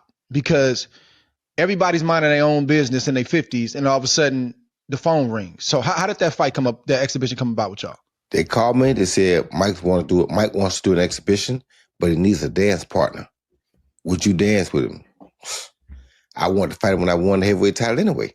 So quite naturally, yeah, I want to see what that's like. I want to see what it was like back then. Like I just told you, a lot of times exhibitions gives us an insight of what could have happened back if they were in the same time or had they fought in their primes. So I want to see their insight. When they called me, I was more happy that he wanted to give me the chance to get in the ring and look at him for real than I was about to fight. You understand me? I wanted to be there and see what that would have been like. Because like I said, after I won the heavyweight title, I made it plain and clear that the only person that I would stay at heavyweight for was Mike Tyson. Mike, right. Well, but how does that work though? At that age and for an exhibition, if I'm not mistaken, y'all fought 2-minute rounds? Yep. Or did y'all fight 2-minute rounds? 10 2-minute rounds, I believe, right? Mm-hmm. Yep. How's the training different for something like that? How do you turn on for something like that? Well, you turn on because, first of all, they said, listen, because y'all both are older, if we see y'all trying to tear each other's head off, we're going to stop it. So that was cool. They said that? They said that. So that was cool to hear that. But Mike don't know how to play. Mike like a pit bulldog. I didn't see nobody not trying to tear nobody's head off. I seen Mike don't know how to play. Shots just I didn't see that getting. Mike said Mike don't know how to play. And y'all exhibition's been a part of the sport long before Jake and Tank. So all of y'all with that fake ass outrage, like y'all ain't never seen exhibitions before. Stop. Did you just start watching boxing? Them shit's been around. Way played out. Tank. I told him Mike don't know how to play. I heard what they were saying, but Mike don't know how to play. So I got up on bad knees and still ran 3 miles every morning because I knew that my knees and legs need to be in shape enough to get away from this dude because he ain't finna go out there listen to what they say. You understand me? First time he hit my chest, it felt like a mule had kicked me in the chest. I said, oh my God, this dude can punch. Okay. Yeah. But I expected that he could punch, but I didn't know that he still had that kind of power at 54 years old. So what round was that? That was the first round. Very first round. I said, okay. Then I think about the second or third round, I hit him with a hook. And he was like, okay, good shot, because he knew, you keep coming. Then about the fourth or the fifth round, he took the laces and laced me in the face. Dude, nobody sees this kind of stuff, because the ref don't know what he's looking at for real, because it was supposed to be an exhibition. But this dude really he did it on purpose? Yes! This I told you, this Mike don't know how to play. Bro. You understand me? So I was like, said, okay. come here, Mike. Yeah. It blew my mind. But yeah, it was fun. But did you get ready though? Yeah, of course. I just want to get to the part where they start talking about this Tank and his own. I just would not have happened. They So gave it's some like really good insight, bro. The boxing fan, like, I know Floyd is older. Yeah. I know Mike is older. Y'all double tap that screen, hit that like. I want to see what happened. I want to see how this thing play out. Okay. It's only a double That's tap me. of the screen. So even when I look at let's get the lights. Javante Davis and Jake Paul, the size Here we go, differential is enough where Jake breakdown. Paul is good enough where people say, oh, he's terrible. Jake Paul is not a world-class fighter. I don't care how a person feel about that. Fighters that started in their formative years, like we did, 8, 9, 10, we got too much time in. Jake will never catch up to that. Nope. He'll never catch up to that. We just got too much time in. Yep. But I've always tipped the hat to him because he is in the gym with a real boxing team. I know the BJ Flores, J. Leon Love, and a few others he got in there, and he's got real fighters in there. He's getting the black eyes, he's getting the marks, he's trying to become better, and he's respectable enough where if you foolish, you can get knocked out. You can get hurt with that right hand. I don't know if he's gonna land that with Javante Davis, but the size difference is enough where if he does land, he can hurt Javante. But Javante has been fighting bigger guys and sparring bigger guys his whole life. That's what people don't understand. They keep talking about weight classes are there for a reason. That's true. But some guys, and I said this about Crawford, some guys been beating up on big dudes for a long time. They've been sparring light heavies and heavies. And again, shout out to Tay, Cal, Reef, and the rest of the chat. I just see them 3 names standing out. Everybody that continues to pull up over here, because for me, y'all, it's about the boxing. I try my best to not ever push any false narratives ever, and no slander and no channel beefing. I'm not concerned with beefing with nobody over their opinion and none of that. That's why I always tell y'all, if you want to come up here and talk and throw your opinion out there on wax or over the airwaves, feel free to click the link and talk to me, man. It's always a conversation over here, not an argument, man. So shout out to y'all that understand why I'm here every day. For a long time. This ain't nothing new. Now it's different, right? In a real situation like this, they do have y'all keep me honest on this. I think they went up on the gloves. The size of the gloves are bigger than they normally would be. But on the Javante piece, man, Javante, he went life and death with Lamont Roach in his last fight. A lot of people thought that Lamont Roach was going. Oh, shit. Don't say, did Roy say that? He said he went life and death. But if you say you thought Lamont Roach won, you get shitted on. I wonder if y'all gonna shit on Roy. And Roy just gave Jake Paul credit for putting in real work. And that's a Hall of Famer. So if he gonna give him credit, I damn sure could give him credit. If a guy that used to do it could give him credit, I damn sure could give him credit. If the Hall of Famer could say he went life and death with Roach, I could say Roach got a case for him winning the fight. And y'all lose y'all minds. Super fans, man. Gonna get knocked out as soon as he got touched, right? Lamont Roach was telling people before the fight, I know him. Like, we came up together. I know him. This isn't going to be what you think it's going to be. And Lamont Roach did his thing. It's controversy about the knee that Javante Davis took where the referee did not call. He started to count, but he did not count that. That could have been and should have been the difference in that fight because he did take a voluntary knee. There was Oh, wow. Did Dre say it again? That should have and could have been the difference in the fight. But if we say it, we hating on Tank and we want him to lose. See how unrealistic that is? Stop coming to the man aid. Tank be sleeping shit. Beating up big dudes, all type, and knocking shit out since a jit, as they like to say, right? He don't need them arguments that y'all be making for him. That's all I'm saying. He don't need them. A lot of talk about the rematch. What was reported initially was rematch first because Javante has to get some get back in a sense and restore his reputation, even his fans. Hey, bruh, we got to do better on this next one. And I heard that the exhibition with Jake Paul was going to be in November. Lamont Roach business first, then November. Then all of a sudden you start, the Lamont Roach situation wasn't a thing anymore, and it was just Jake Paul. And I don't know if it's because the Anthony Joshua, Jake Paul situation fell out. Jake doubled back and was like, nah, I need a dance partner. We got to get this now or it's not going to be available. Here's my take. Again, for all of y'all that's crying, yeah, I got to get this now or it might not be available. So when you say that, oh, well, why didn't he just fight Lamont? He could have did that Jake Paul thing later. It might not be there. It might not be there. It's just that simple. And guess what, y'all? He actually has the choice if he wants to change his mind and go for the money. I don't know who boxing fans think they are, that the fighters got to do what you said do, and you ain't got to take no punishment. You ain't running no miles. You ain't punching no bags. You ain't getting them no water. You ain't doing nothing. You just talking. But yeah, you got to get in there and fight who I said you got to fight to prove to me that you're not a coward, that you a dog. You a real dog. Fight this one. Fight that. Shut up and just enjoy boxing, man. So I'm with the fighters that say we just need to chill out and enjoy this shit. And I've been preaching that shit for the longest, man. Here's my take on Davis. Roy and I don't remember the last time that I've heard Gervonta Davis say, I'm in boxing to be the greatest fighter of all time. I can't remember. I've heard him say that he's better than certain guys in his weight class, or this kid can't beat me. I've heard that. I can't remember, and maybe y'all can keep me honest online. The last time I've heard Gervonta Davis talk about his legacy in the ring. Talk about it. Like, I'm building my legacy. I'm trying to outdo Floyd in legacy. Like, I think it started like that for him. But the influence of Floyd Mayweather, Money Man, not Pretty Boy, but the money. I can't remember. I've heard him say that he's better. I want y'all to hear this clearly. So all of y'all that be arguing, getting all huffing and puffing, screaming at the top of your lungs that he want legacy and all, listen close.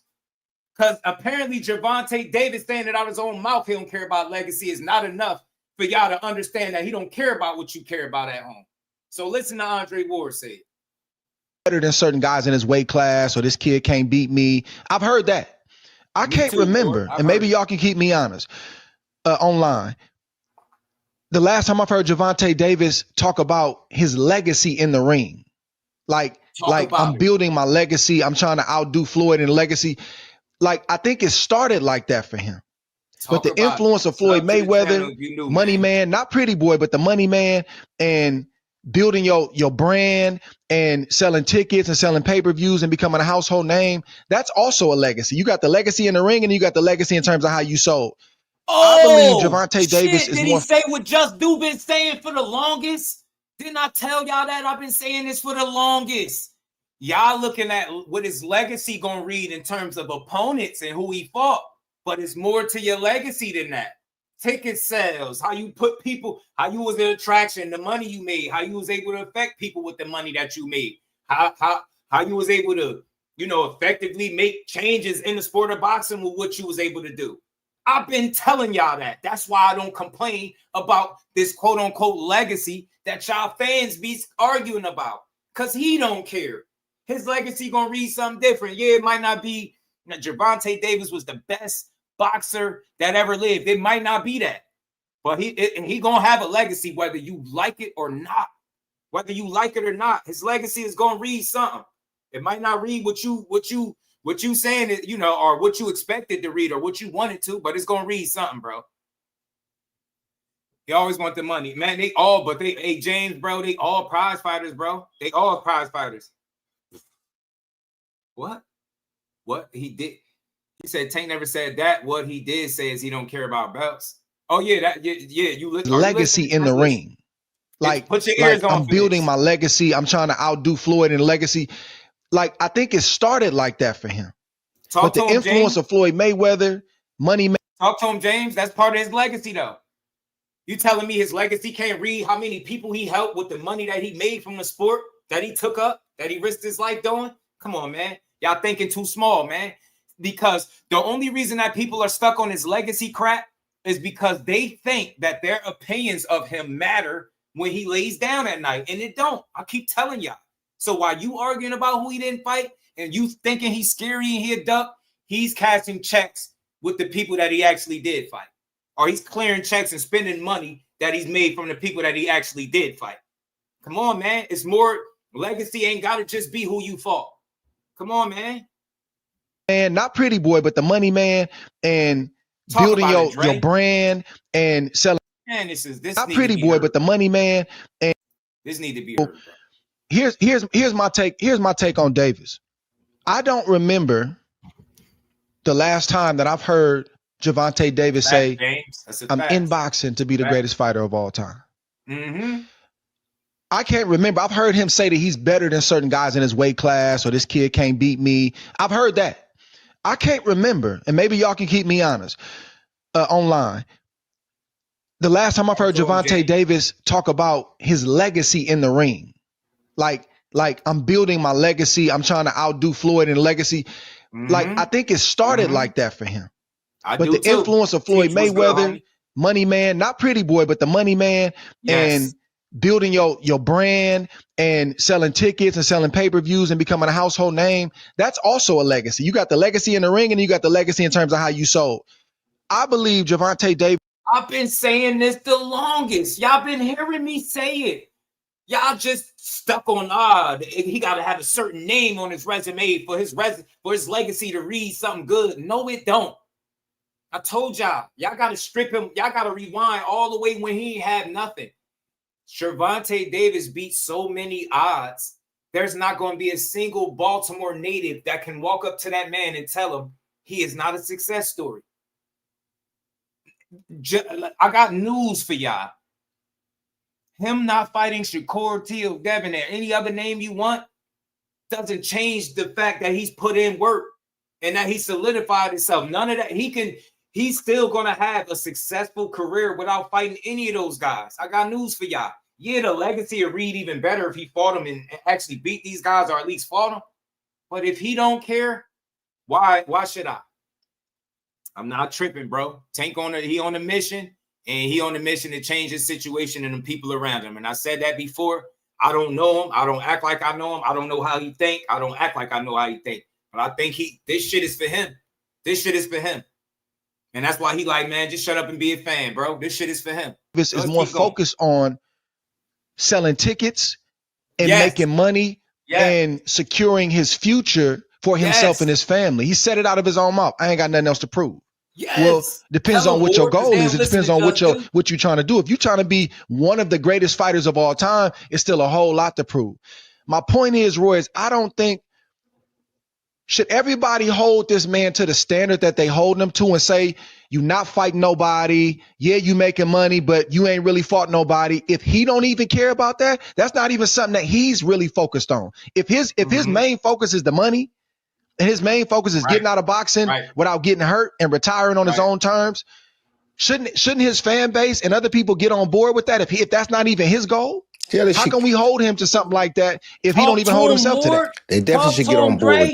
So with your goal. Talk to him. He's speaking facts. And what's his name? I just happened to see your comment on my TV. Truth, slide your ass up out of here, bro. We don't need you. Pack your ass up. Pack your ass up and slide, bro. I ain't having it no more. So pack your ass up. We don't need you here. But be more boxing. What it do? Jamal say he's just not the greatest, and I don't think he care about it. Jamal, you get me? Shout out to my it depends on what you're trying to do. If you're trying to be one of the greatest fighters of all time, it's still a whole lot to prove. My point is, Roy, I don't think should everybody hold this man to the standard that they hold him to and say, you not fighting nobody. Yeah, you making money, but you ain't really fought nobody. If he don't even care about that, that's not even something that he's really focused on. If his main focus is the money and his main focus is getting out of boxing without getting hurt and retiring on his own terms, shouldn't his fan base and other people get on board with that? If that's not even his goal, how can we hold him to something like that if he don't even hold himself to that? They definitely. Yes, and I gotta pause it again. Yes, y'all be bugging. Y'all out here setting goals for fighters, but they the ones that gotta do all the leg work. How you setting goals for guys that they don't have for themselves and they gotta put in all the work and all you gotta do is talk or show up with your funky ass, however much the pay-per-view, or if you go buy the ticket, you show up with your money. You don't gotta do nothing. He gotta fight, bro. They gotta go out there and fight. Take the punishment. You heard what Ward said. How you gonna hold a person to a standard that they don't even have for themselves? How y'all out here expecting Tank Davis to check goals off for y'all as opposed to himself? What if his goal in boxing is to make the most money possible and retire with his faculties intact? What if that's his goal? And then he gonna use his money, maybe like James said, he gonna use his money to better the Baltimore as a whole, right? Who are you to tell him what his goals should be based on what you think about him? You sound crazy. Unless you can do the fighting for Tank, stop telling me what your goals is for him and start listening to the fighter tell you what his goals is for himself. And that way you determine whether or not you're really a supporter or a fan of his. It's that simple, bro. It's that simple, man. Andre Ward is one of the best at this shit, bro. One of the best, man. So I'm from Baltimore. I fell in love with boxing once Tank turned pro. That's unfortunate, man. Shout out to RIPGG, man. Appreciate you pulling up. Look, if you're new in the building, hit that like button, sub to the channel, double tap that screen. And if you want to support the channel, make sure you do that, man. We trying to build. We building over here, man. We want as many real boxing fans here as possible. And I don't care what your opinion is, as long as it's respectful, it's welcome, man. You get me? Sincere. Shout out to Sincere, man. Y'all keep hitting that like button. They should get on board with that. They definitely should, because so one more time, y'all. I just wanted to hear him say this. On what your goal is, it depends on what you're trying to do. If you're trying to be one of the greatest fighters of all time, it's still a whole lot to prove. My point is, Roy, I don't think should everybody hold this man to the standard that they hold him to and say, you not fighting nobody. Yeah, you making money, but you ain't really fought nobody. If he don't even care about that, that's not even something that he's really focused on. If his main focus is the money and his main focus is getting out of boxing without getting hurt and retiring on his own terms, shouldn't his fan base and other people get on board with that if that's not even his goal? Yeah, how can we hold him to something like that if he don't even hold himself to that? They definitely should get on board with that.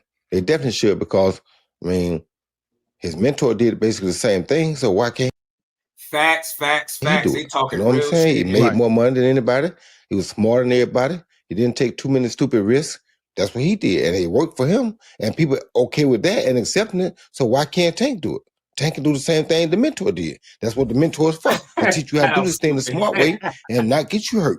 Not have to take no risk, not to take many chances.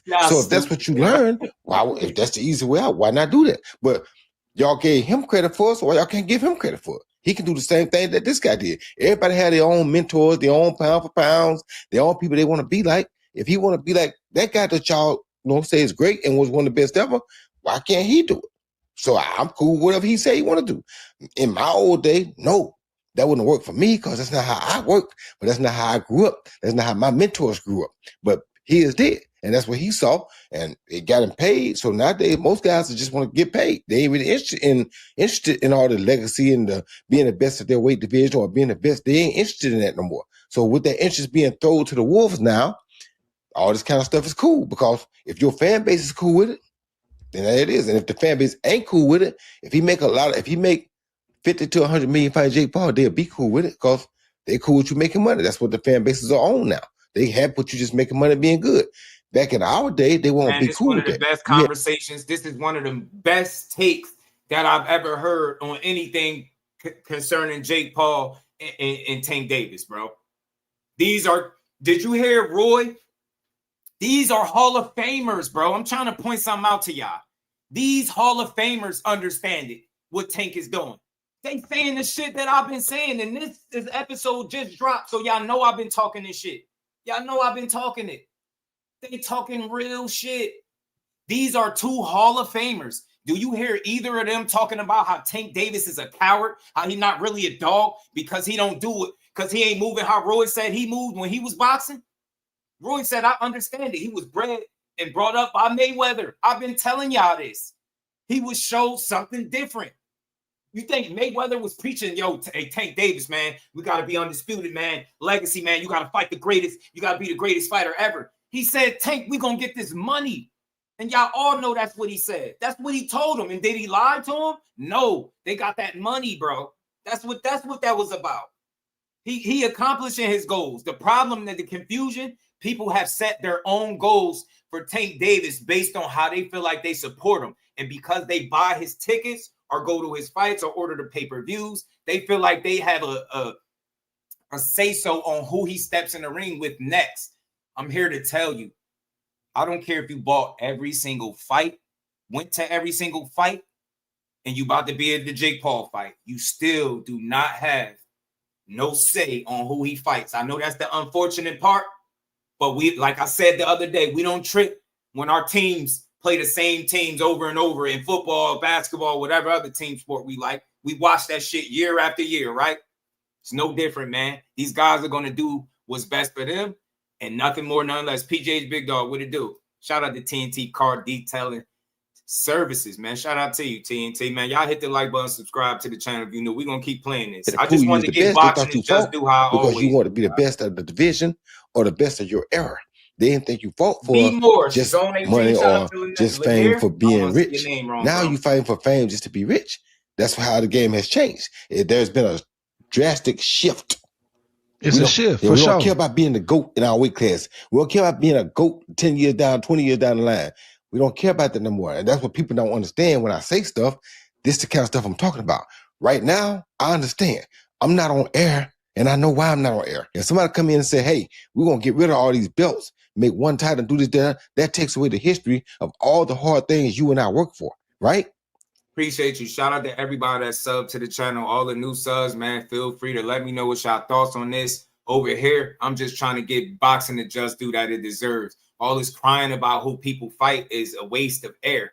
Unless you seen an argument that somebody had online be the reason that one of these fighters don't take a certain fight or do take a certain fight, then keep on arguing. But other than that, it's a waste of time. That's why Tank is saying just shut up and support. Just enjoy the fight. Stay out of these guys' personal lives and all this type of stuff. This is why he's saying that kind of stuff. This is why he's talking like that. Because y'all start setting goals and y'all own little personal milestones for fighters, that the shit that y'all want to see them accomplish. And then when they don't want to do it, you're not really a supporter the way you said you was. And that's what I'm seeing going on with Tank. So Tank, Jusdueboxing supports you. Go fight Jake Paul. Go make your money.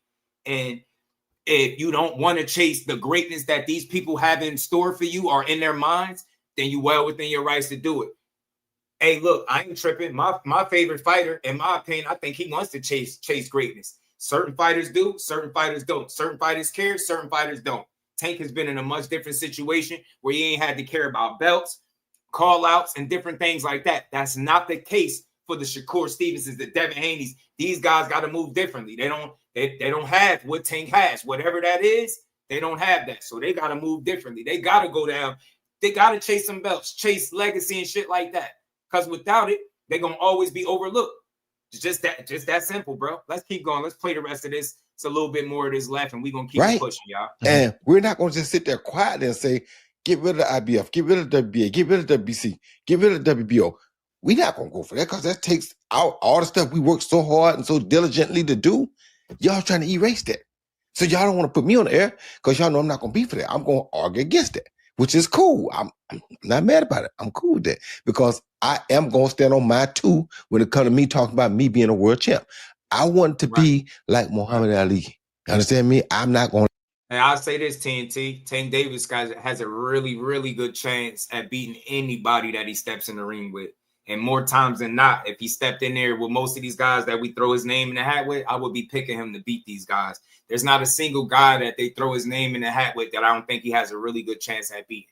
My guy included. But I still want to see the fight. But shout out to Tank, man. He a dog and he going to be that. And for me, I'm speaking for me. He ain't got to fight certain guys for me to feel like he is what he is. I know what he's shown me thus far. I can't tell you nothing, no difference. I want to be the best in my division. As a matter of fact, I want to be the best around my division, not just in my division, even around my division. I want to be the best. Today's fighters, they have been taught that that's not the way to do it nowadays. Nowadays, go for the bag. So everybody is. And that's what I keep telling y'all. Do you think Tank was just like, he ain't been like coached into chasing the bag? Yes. Why are y'all surprised? He been molded, bred, like brought up, chase the bag. Tank, we gonna get this money. Floyd used to say, man, y'all don't worry about fighting Tank. Y'all fight each other. We over here getting this money. And then when he go get money without Floyd, they're like, oh my God, Tank, you're letting us down. Like, shut up and just watch the fight. Because your ass gonna be tuned in to Netflix come November 14th. You're gonna be watching. Nah, he ain't beat Roach. I think Roach got a really good case for him winning the fight, but it is what it is. Controversy. He didn't get the official nod. it is what it is. I'd love to see the rematch, but I don't think that's going to happen. Going for the bag. They're not only going for the bag, but when you talk too much about legacy, it's almost like the younger generation laughs at the older generation. Like, y'all some fools. Of course. Like y'all really fought him for that amount of money. Of course. You fought 4 of these guys back to back for this amount of money. It's almost like, oh, y'all got robbed. You tripping. And I'm gonna talk about the sanctioning bodies and all that stuff because I'm torn on that. You know, I understand what you're saying on one hand, but we done gave away a whole lot of tuition, mortgages, and a whole lot of other stuff to get a belt that ain't even real. So I understand what the belt means, and I understand how the sanctioning bodies work with the promoters, and the title and being a champion is built into your contract. If you become a champion within this 4 or 5 year period, I get to extend you another 2 years. Or if you become a champion within this 5 years, now your minimum amount of money, it goes up. So it's a whole discussion about the sanctioning bodies and their place in boxing and if they should be in there. But I want to stay on these exhibitions, and I really want to touch on the fan base thing that you just said right now, because I've never seen nothing like this in the sport of boxing. If you see responses from fans, they don't even argue who's better anymore. They're arguing who's the A side and who's not. Who's a draw and who y'all don't know a left hook from a fish hook, and you talking about who's the draw and who's the A side. Y'all just regurgitating information that you got from a podcaster or a YouTube channel or a writer that you like. You don't really know how this stuff works. Most of the fans. Talk that shit, Roy. I mean, Dre Ward, man, I've been telling y'all. It's what it is. And the reason why I can have this energy, because I'm a student of the game, I'm always trying to learn as much about the business of the sport as possible. So when I come up here, and the fight don't happen, I don't spend 2-3 hours talking about who ducking, knowing that it's not the case. Shout out to Jay Grant. People be fools, bro. How you feeling, Brody? Y'all that's the point that I'm making. It's not about proving. When you say young fighters don't want to prove, and there's still a few out there. And I think the Terrence Crawfords of the world, I think he's one of the last of a dying breed, right? But with the rise of social and you being able to build your own platform, Roy, when you say prove, question is prove to who? Because if I can prove to my 500, 1 million, 2 million, 4 million followers, as long as they believe that I'm a GOAT and that I'm him and that I've done enough and everybody's ducking me, that's enough. That's the validation that helps cats sleep good at night. Yeah. The validation that yourself, myself, and other people was after was, number one, me. I got to feel comfortable living with me. I got to walk around and live with myself and be like, bruh, are you really him? Then it's my people, my coach, my goddaddy, my circle. I got to look my kids in the face and I want them to know that my daddy the best fighter in the world. Then it's the public. And really, it's not even a public because they wishy-washy too, Roy. For me, it's really the fraternity. See, the real answer is, what do your peers say about you? How do they feel about you? Because most of the time, unless there's some personal stuff going on, a fighter going to keep it 100. Yep. Fans can say what they want to say. You didn't fight nobody. A fighter will come in and say, you tripping. He fought this guy, that guy, this guy, this guy.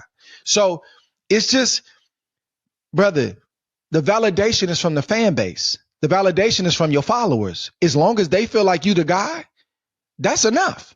So we're not even on an even playing field right now when we start talking about proving something to somebody, because the proving is social, YouTube, my platform is not the world anymore. Right. So it's not even your peers anymore. Right. So for me, facts, get your ends because they don't care, man. They don't, bro.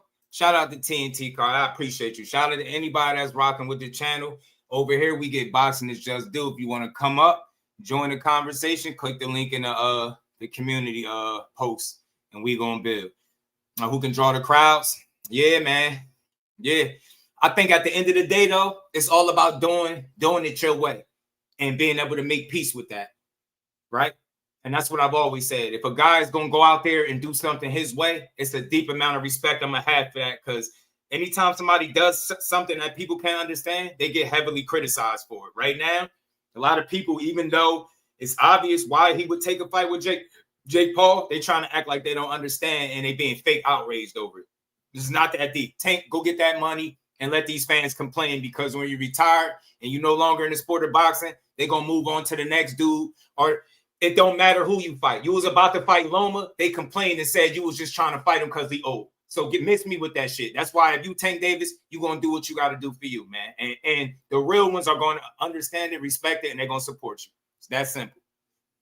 Because I'm older than you, I must go again. I always have to tell you this every podcast. I don't know why, but I always have to remind you that I'm older than you. Let me take you down. Let me take you down my street. Talk to me, man. My street, don't go there. My street ain't about my peers. My street ain't about the fans.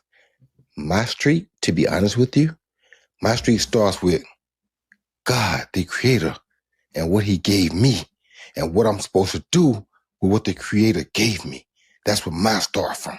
You understand me? I ain't worried about what nobody else say. If I do what I'm supposed to do, what the creator gave me, everything else should fall in place. Now, is everybody going to be that way? No, because everybody ain't never liked nothing. You understand me? Everybody didn't like Jesus. Everybody ain't going to like nothing. But for the most of them, for the ones that listen and the ones that learn and the ones that take the example and the ones that really see the examples, those going to appreciate God's work because they can see God's work through you and me. You understand me? So I'm not concerned about what everybody think. I'm concerned only about what God says. Because if God gave it to me and I don't use it to the max of my ability, then I've let God down. Or I'm not showing that I'm appreciative of what God gave me, which is why I'm so big on challenges, which is why I'm so big on diversity, which is why I'm so big on perseverance. You got to persevere through the hard times to get to the good times if you believe in what God gave you. If you don't believe in that, then you're going to find other ways to manipulate the system and do things differently. And that's why some athletes that people look upon and say that's their favorite athlete, I can understand why he's your favorite athlete, and I'm cool with that. That's nothing to do with me. He'll never be my favorite athlete. But Roy taking shots on the low, but nah. But look, shout out to Cal. That's a fact, bro. That's real, man. They don't like nothing. So look, I just want to put this to bed. All this crying over what guys fight next, and you know this exhibition this and exhibition that. I just want to let the record reflect that Terrence Bud Crawford just made history beating Canelo Alvarez and somebody got up on my pen. Oh, not my pen. They got up on a panel and they said Terrence Bud Crawford still need to do more at the age of 38, 5 divisions champion and 3 of them undisputed. He still need to do more, right? Somebody got on my panel and said Alexander Usyk, after becoming undisputed at cruiserweight, beating all the guys, going to their hometowns and beating them, then moving to heavyweight and beating the best guys there, some of them twice. Guy got on my panel and said Usyk still need to do more. I say all of this to say, do you. Do it your way. No matter who Tank Davis fights, whether it was Shakur, T.O., Devin, Ryan, again, whoever, they still going to say, well, why you didn't fight him? Guarantee you, if he was fighting Loma, they was complaining about that he was too old. If he was going to fight Shakur, then they would have said, well, why you ain't fighting Devin? I thought you wanted to fight Devin. He's fighting Devin, then they would probably say, well, why you ain't fighting T.O. or Shakur? You understand what I'm saying? Moral of the story, people are going to talk. That's what they always do, and they're going to always complain. You got to do what's best for you. That's what Tank is doing. I ain't tripping. it's just my opinion. You understand me? So it's like the ones that I love, the ones I believe in, the ones that I revere in this game are ones that I see with that mindset. Now, to take you one step further, I tell you this because I say this inside of my own household. Because of what I did, there's a lot of fighters that fought. A lot of fighters that fight. There's a lot of fighters that still try to do and emulate what I did. But 2 of the last 2 that I really, really mess with and would die still messing with because they came after me, but they carried my mentality with them was Andre Ward and Terrence Crawford. You understand me? That's a fact, Ty. Like who do we think we be at home to tell somebody what they should do with their career? I'm telling you, so many people have got accustomed to just having an opinion that is not a responsible opinion more times than not. It's some ignorant shit. You can't control what these guys doing in their careers. You can support them. Get what I'm saying? And not even Usyk, because they thrive to be the best. They ain't worried about what's there. They just want to be the best. They know what's there going to come if they get to be that. But them three want to be, and it's a few more, but them three for sure wanted to be the best. I know who they watched growing up because they think like they got dope. You understand me? That's what I look for. But that's why I think God would have wanted me to put out there and show those that were watching me. You understand me? And so that's what I did. Yeah. And I understand it and I respect it. And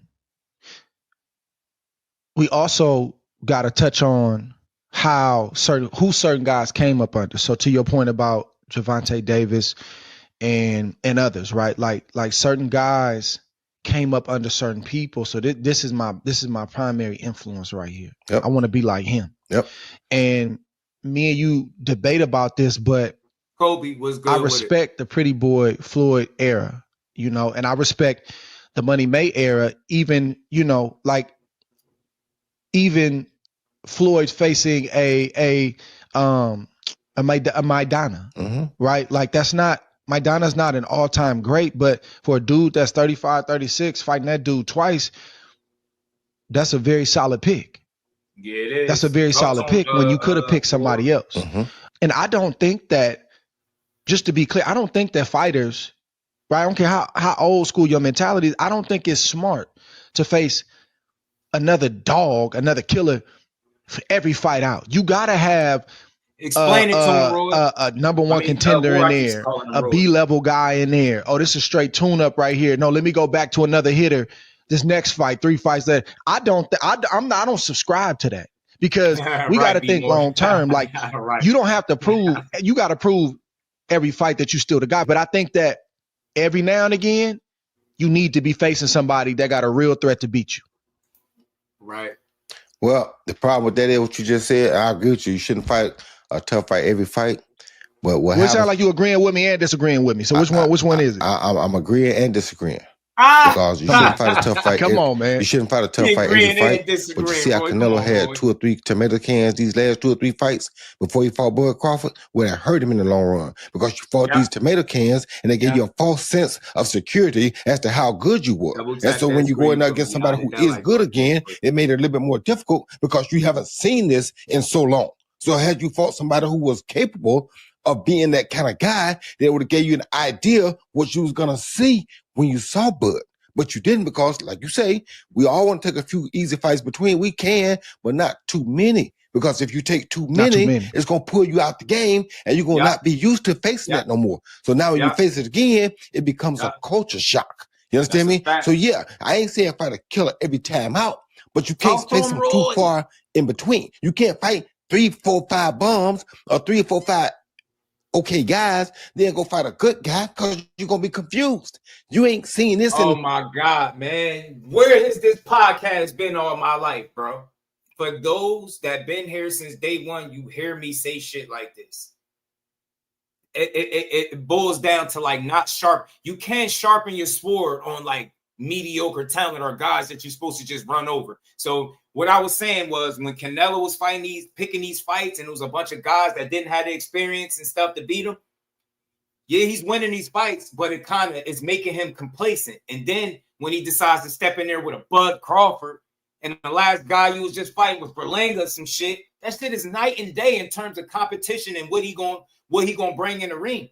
And you seen it with Canelo. He fought William Skull and got in there with Bud, and that shit just he was never in control of the fight. Never. The only other time you seen that was with Bebo and Mayweather. He was never in control of those fights. He never knew what to do with those guys. You get what I'm saying? You gotta sharpen your sword. So yeah, you can't have, monster after monster, but you could slip in some of those softer touches, right? That provides you with some longevity. You want longevity in your career, you damn sure ain't gonna fight killer after killer after killer after killer. It just don't make sense to do it that way. And you hearing it from 2 Hall of Famers, so don't take my word for it. Just listen to what they saying. Get what I'm saying? Shout out to Devontae, man. I appreciate you, man. Shout out to you, man. Anybody new in the building, shout out to you. Appreciate y'all pulling up. Make sure you double tap the screen, subscribe to the channel, and support the grind. We're going to keep building. George said, Bud beat Canelo every time, though, no matter. Yeah, I think he beats him 10 times out of 10, George. 3 years, because you ain't fought in 3 years. You understand me? Mm-hmm. The Berlingas of the world don't bring what Crawford brings. The guy he fought from Cuba, they don't bring what Crawford brings. So you're not going to see none of what you're going to see when you fight Crawford in your last 3 fights. Now, after them 3 fights, Chop, you had 3 good fights. You made decent money. Yeah, they was easy fights, but it didn't teach you nothing. It didn't do nothing to prepare you for what you thought you want to go out there and face. You understand me? That's why I don't agree with it. For sure. So I agree with you going here and there. Yes, but you got to, if you're going to compete, you got to stay at a competing mindset. Only way you're going to stay at a competing mindset is if you're challenging yourself to compete. Once you stop doing that, you're going to lose that mindset. You're going to lose that confidence. You're going to lose everything that goes with that. So you can't do it no more. I agree. There was too much of the hand picking the fighters. And then you're also in control of everything because you're the cash cow. So these guys are coming into the event wide-eyed, and most of them just don't have the mentality. Most of them got solid skill. Most of them are champions, but they just don't believe that they can win the fight. So you see them accept whatever Canelo puts across. So I knew that wasn't going to happen with Crawford. It's just a whole different mindset, bro. And to your point, if you haven't faced that in 4 or 5, 6 years or something like that, it will give you a false sense of yourself. And sparring don't really count. It can help, but it don't really count when you start talking about, because he got great sparring for this fight, Canelo, but it didn't translate in that ring because he was fighting a different type of dude. It don't translate in that ring anyway, because when you spar, it ain't 50,000 there watching you spar. We talked about that on the other show. When you got out there in front of 50,000+ people, that's taking something away from you too. You understand me? So you don't get to feel like you feel in sparring because you're not comfortable. Because of them 50,000, somebody gonna see everything that may be wrong with you. If you got a chipped tooth, somebody gonna see that. If you spit your mouthpiece out, somebody gonna see that. If you got a gray hair in a place that ain't supposed to be, somebody gonna see that. Because all eyes are on you. So it's different when you're out there with that crowd than it is when you're in that gym. Man, Straight up. Roy funny as hell. Straight up. I respect it. And all things, my guy was good. But I want to be clear. Andres, if guys can go get the money, I'm going to beat KFC and got enough of a fan base, and they can. Maurice want to fade. You want to fade with Roy? Andre? Maurice said he want to fade. Shout out to Maurice, man. Make sure you sub to the channel, man. He said, bro said he want to fade with both of them. Shout out to Devontae. He said Max Kellerman, Canelo, could he still, what he said, cover up the speed since he hasn't used it? Canelo said he never had to. When he moved up, he said he could, and Bud was too fast and was trying to survive. Yeah, it was like all of those guys that he was fighting, Devontae, none of them was preparing him for a guy like Bud Crawford. None of them had none of those like qualities that he had, man, and you was just with a bunch of inexperienced guys that look good on paper, right? If you don't really watch boxing, you see Berlinga, you see his knockouts, you see his resume, his record. You're like, that's a real challenge. But then you realize that, that ain't really. But then we all knew Bud was going to be something different. Again, he said, only get good up against the best. Shout out to Maurice. He won't smoke. But much love to my guy, Devontae, man. I appreciate that support in the super chat. Let me get my guys adjusted. What's going on here? What's up with my joint? It won't even what is this? Why is it doing that? Hold on, let me play the rest. Captivate the mind of the people enough to do numbers. Go get your money. Go get your money. They ain't breaking no laws. They ain't hurting nobody. Like, this is their business. This is their life. This is their career. Yes. And this is the Hall of Famer talking, y'all. He said, go get your money. This is a Hall of Famer. This is a guy that ain't duck shit. This is the dude that dominated the Super 6. This is a guy that moved up to 75 and beat the Crusher twice. This is that guy. And he telling you, get your money. Because them fans ain't going to be there when it's all said and done, bro. All that criticism. You don't like it, don't engage. But the problem is everybody saying they I can't believe this. How is Jake doing this? Right. But y'all keep engaging. You engage on social. Them analytics are measured and they know we got some action. Y'all are tuning into Netflix or pay-per-view. They're selling out arenas doing this. If you really don't like, I don't think people really dislike it as much as they say they do, because the numbers don't lie and the numbers are screaming. It's a whole lot of people that like this and want to see it. People are followers. If you give them something and everybody say they're gonna look at it, then they're gonna go look at it. They're gonna go look at it too. You understand me? So it's like you. Yo, Ramirez said Canelo's biggest hater. This is the guy, Duck Beagle, and used Canelo, but never came back at all talk. Let me guess, Ramirez. You talk about SOG, huh? So you got to tell me. Because if I might have missed something. So keep me honest, like Ward said. Tell me at what point in their career was Andre Ward and Canelo going to fight and Andre Ward and Dimitri Bivol was going to fight. Tell me when that ever happened. Because I might have missed that. I've been here the whole time, but I don't catch everything. So I might have missed both of those fights being on the table for Ward. But like, enlighten me. Fill me in when those fights were actually on the table for him. And how did he avoid them? I mean, he went out beating up the Crusher. Like, he changed Kovalev, the guy that was sparking shit, the guy that caught a body in the ring. SOG dethroned him, took his belt. They complained, then he doubled back, beat him again, and stopped him. And his trainer told him he was going to stop him in a rematch. We got to stop, man. You got to tip your hat to SOG, bro. He Say what you want, but there's been several situations where people knew wasn't nothing exciting what happened inside the ring, but they all still went and paid and watched anyway. They do it over and over and over again. The only reason I didn't really do it that way is because I want to give you something to remember every time I was in the ring. But there's so many guys that guys know.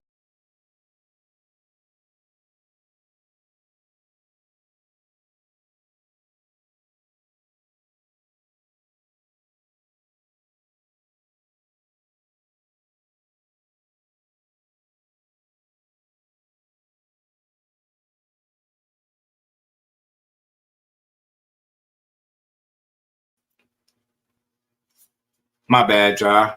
I had to pop out and pop back in. Hold on, y'all. Let me that was pretty much the end of that, man. I had to, it's like my shout out to Devontae, man. Let me get my guy. And we ain't never got a box again. Well, right. well, I already been getting these back, but now it's time for you to get your just do.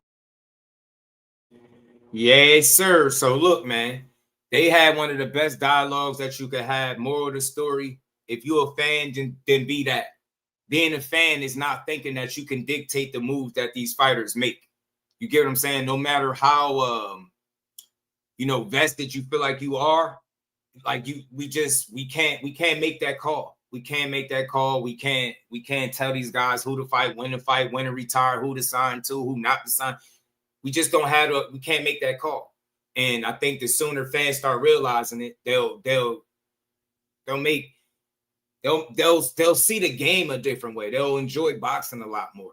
You know what I'm saying? They'll enjoy boxing. But shout out to SOG, man. They spoke on a lot of truths with Tank, his career and how he moved. And this was coming from two Hall of Famers. Neither one of them spent time saying he's a sellout or he's scared. He's not a good fighter. He don't want to be great. They didn't say none of that because they know full well how hard it is to succeed in this sport and at the highest of levels, which Tank Davis is doing. So you could say what you want.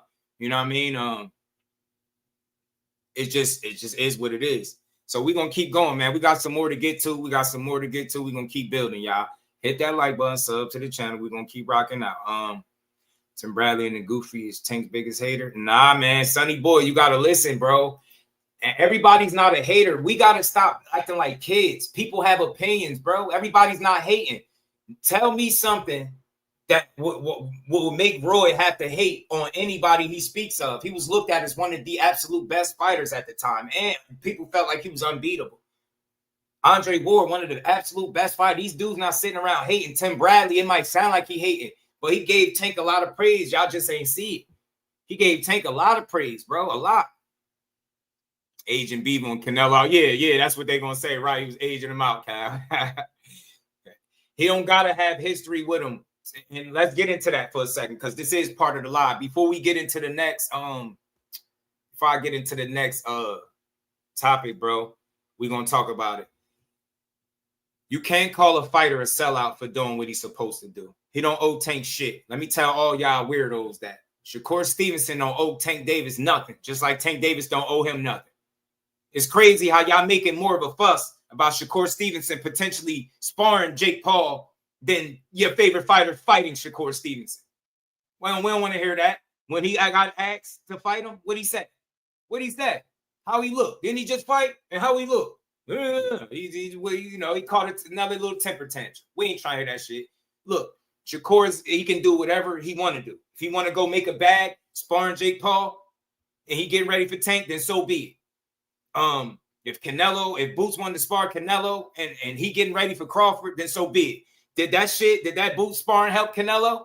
Hell no. So you think Shakur sparring Jake is going to automatically, magically make him, good enough to beat Tank? Nah. So look, why you being a weirdo? Won't you focus on how he said Montana Love, Jermaine Ortiz, and Shakur Stevenson?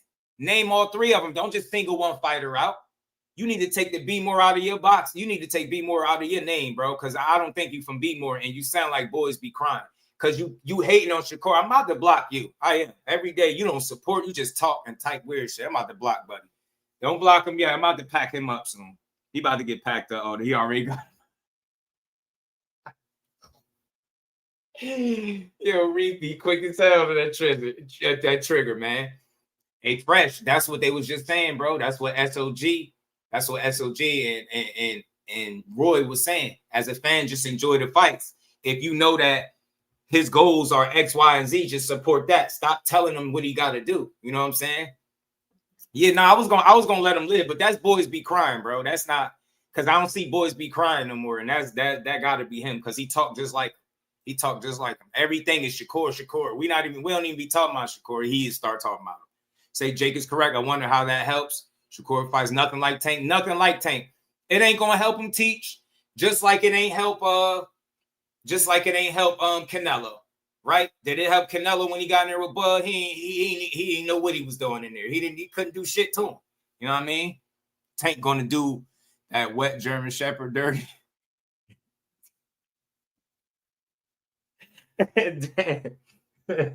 Damn, bro. Anthony said he called bro a wet German Shepherd is crazy.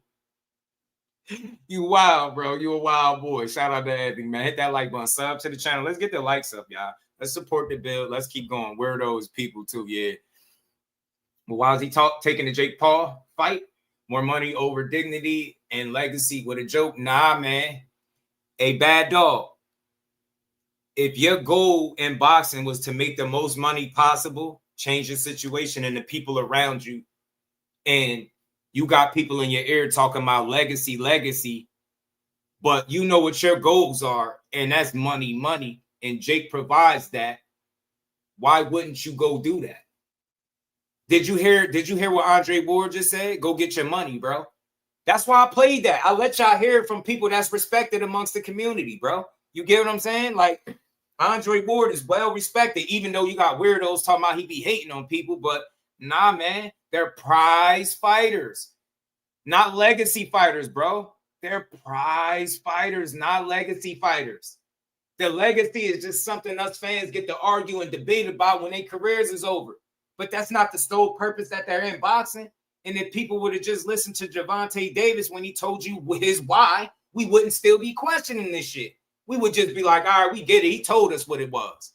And I played the clip for y'all. I don't know how many times I played that clip for y'all. I played that clip when he said, bro, I didn't get into boxing to be the greatest. I never told y'all this or that, man. Let me see if I still got it. That's why I be keeping these clips, because y'all just don't get it, bro. Y'all will keep repeating the same shit over and over and over again. This dude is in it to make money. That's it, man. That's it. Fighters shouldn't spend their time worrying about what fan think they're great, bro, when these dudes can't even fight. Most of these dudes can't even fight, bro. Telling the guy what he should do. Only live in one house at a time. He's already rich. What's around here? He ain't bred like that. I don't know. Yeah, damn, that caught me off guard. Wet German said, yeah, he wild. Gotta get that bag. You hearing Hall of Famers telling him he should get that bag, bro. I don't blame Tank either, bro. But Anthony, you probably missed a lot, though. But Andre Ward was saying the same thing. He's trying to get out, making his money with his faculties intact and his health. And if he does that, then he's a success story. Them legacy fighters, the part that y'all not speaking of, all this legacy argument that y'all making, some of these legacy guys don't have no money. And them belts ain't putting them in a better position today. Some of these legacy fighters are broke. That's what the new ones know. The new ones know that. The new ones know it. They just said it. Ward and Roy was telling you, these new guys, they about that bag. They look at us like, man, y'all stupid, man. Y'all fought for what? Y'all fought for that little bit of money? They know it's money in boxing, and they be damned if they don't get it, bro. And in boxing, you either going to make the money or you're going to end up being finessed, and people going to make money off you. Tank said, hell with that. I'm going to make money. I'm going to make money. Know what I'm saying? I'm going to make money. Tank better hit Jake hard and early. If not, it's night. Now you think you're going to catch him? He said F money. That's why he ain't the same as Pacific Islanders, real warriors. That's why Africans got steroid on their name week. Yo, man. I will never understand how some of y'all find this channel. I will never understand, yo. This dude said F money. So you tell that to every fighter that's competing in the sport, that's a prize fighter, bro. That shit don't even make sense. To say F money when they all fight for money is ridiculous. Let a fighter know that they paycheck ain't coming or they check ain't what they agreed on, and see how many fights you get, bro. You can't say F money. The sport is driven off money, especially in today's boxing. So we can't say that. You can't say that, you know. I know you don't care about these guys' money, neither do I, but I understand why they in it to make money. I do. Thanks for getting that bread. I won't watch any fight with Jake Paul because I know it's right. Might as well watch wrestling. I get you, George. I get you. J.O. Batai said, give the whole million to Chris. Hey, man. Hey, while you talking, bad dog, J.O. Batai also didn't make money till like his 19th or 20th pro fight. Ask him how he feel about that. Ask J.O. Batai if he care about money. Ask J.O. Batai if he's sitting around talking about F money. Ask him.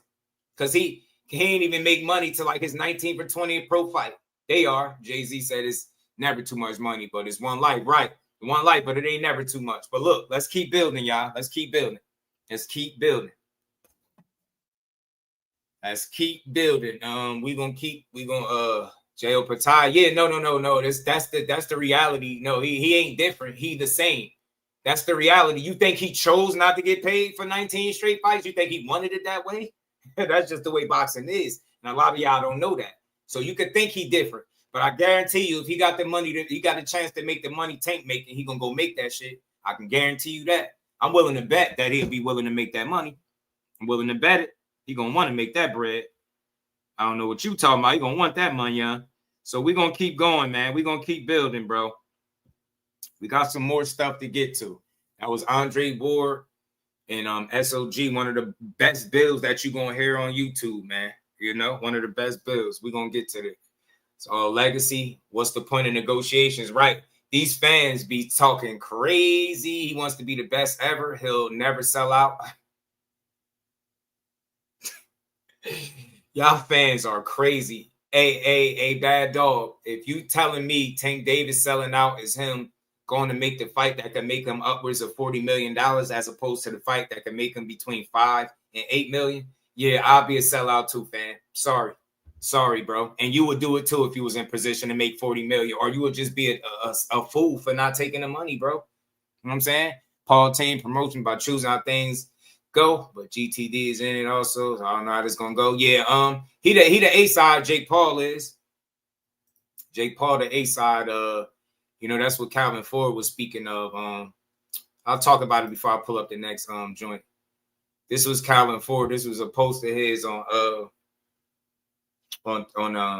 Instagram, and you know he was talking about the gloves, and he's concerned about the gloves. He's also concerned about the weight disparity. But as you can see, he admitted and conceded to being the B-side to Jake Paul. Not that that mattered, but that only matters to silly-ass fans that argue that, you know, this A-side, B-side garbage. Well, all of y'all that's mad at Shakur for going to spar the YouTuber, your favorite fighter is about to fight the YouTuber, and he's the B-side to him. So chew on those apples. Go cry in the car.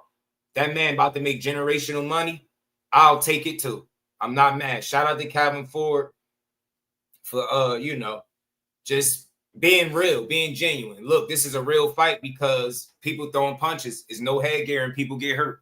And that's what he don't want. He don't want this guy to said again. Anthony said again, 50 mil a piece. Could be. But I don't know. I mean, Jake being the A side, I don't know. I figure he'd get the larger portion of whatever pot it's going to be. But they are the B side to a YouTuber. So all of y'all that's complaining about Shakur sparring him, just know your favorite fighter conceded his A side to a YouTuber, a guy that he called a fake boxer.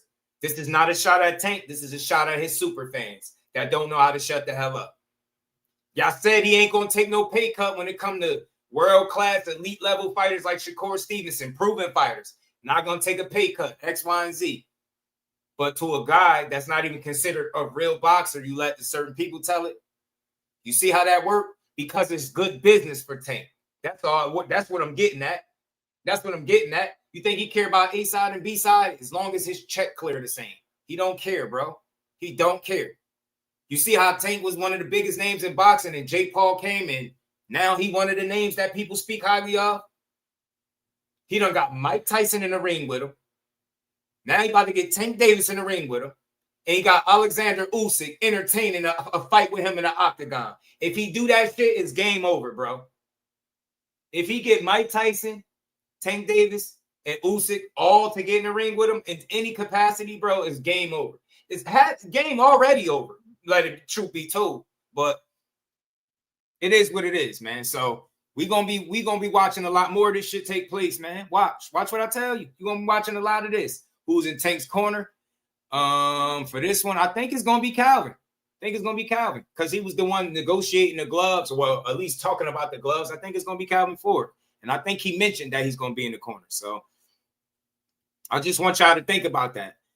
Who's in? Yeah, so it's gonna be Calvin Ford from what he said. 10-ounce gloves was the best in Tank's contract. Nah, but he don't like it. He feel like Jake wear 10s. They gonna wear what is they saying? 10 ounces, 10, 12 ounce glove. I don't know what the hell at this point, but that shit is gonna be a fight. It's a dangerous fight.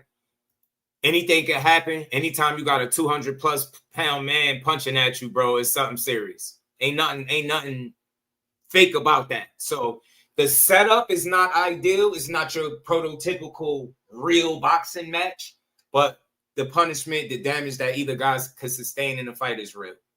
That's what I'll say. 12 ounces, yeah. So he's saying Jake giving up 2 ounces because he already fighting 10. Tank giving up 4 ounces. We feel like that shit favors Jake Paul. So he got legit concerns because it's a 200-pound man.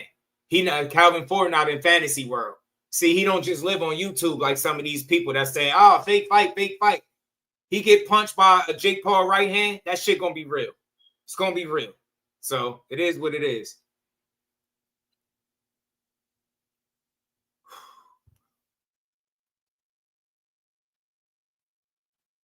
Oh, I thought he was talking to me for a second. Of course, I thought he was talking to me. I thought Yuri. I thought you was talking to me for a second. You must be talking to that other guy that made that comment. They was wearing 12-ounce gloves and Calvin talked them down to 10 ounce each.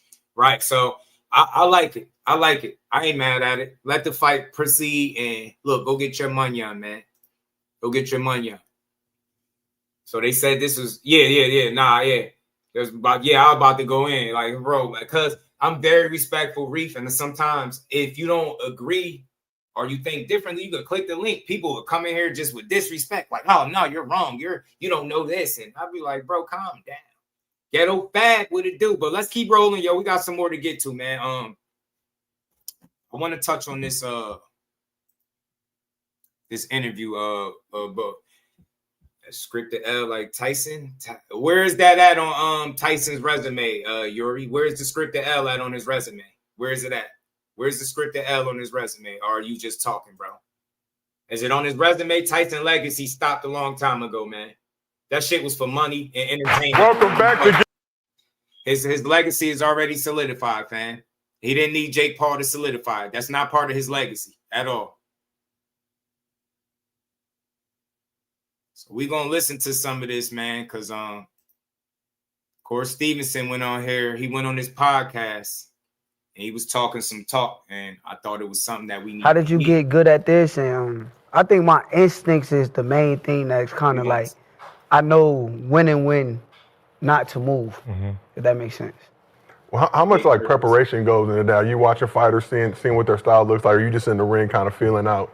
As a youngin', I didn't even used to watch tape.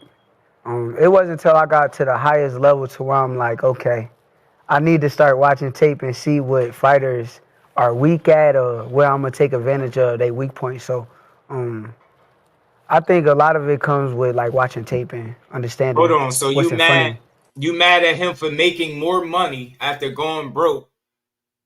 You more mad at them for going to get the money than you are for the people that supported it and allowed them to make the money? Make that shit make sense, bro. It's the lane for it. Shut up. It's the lane for exhibition boxing. They showed up and watched that shit. How could you be mad at the money that they made and not mad at the people that supported the shit?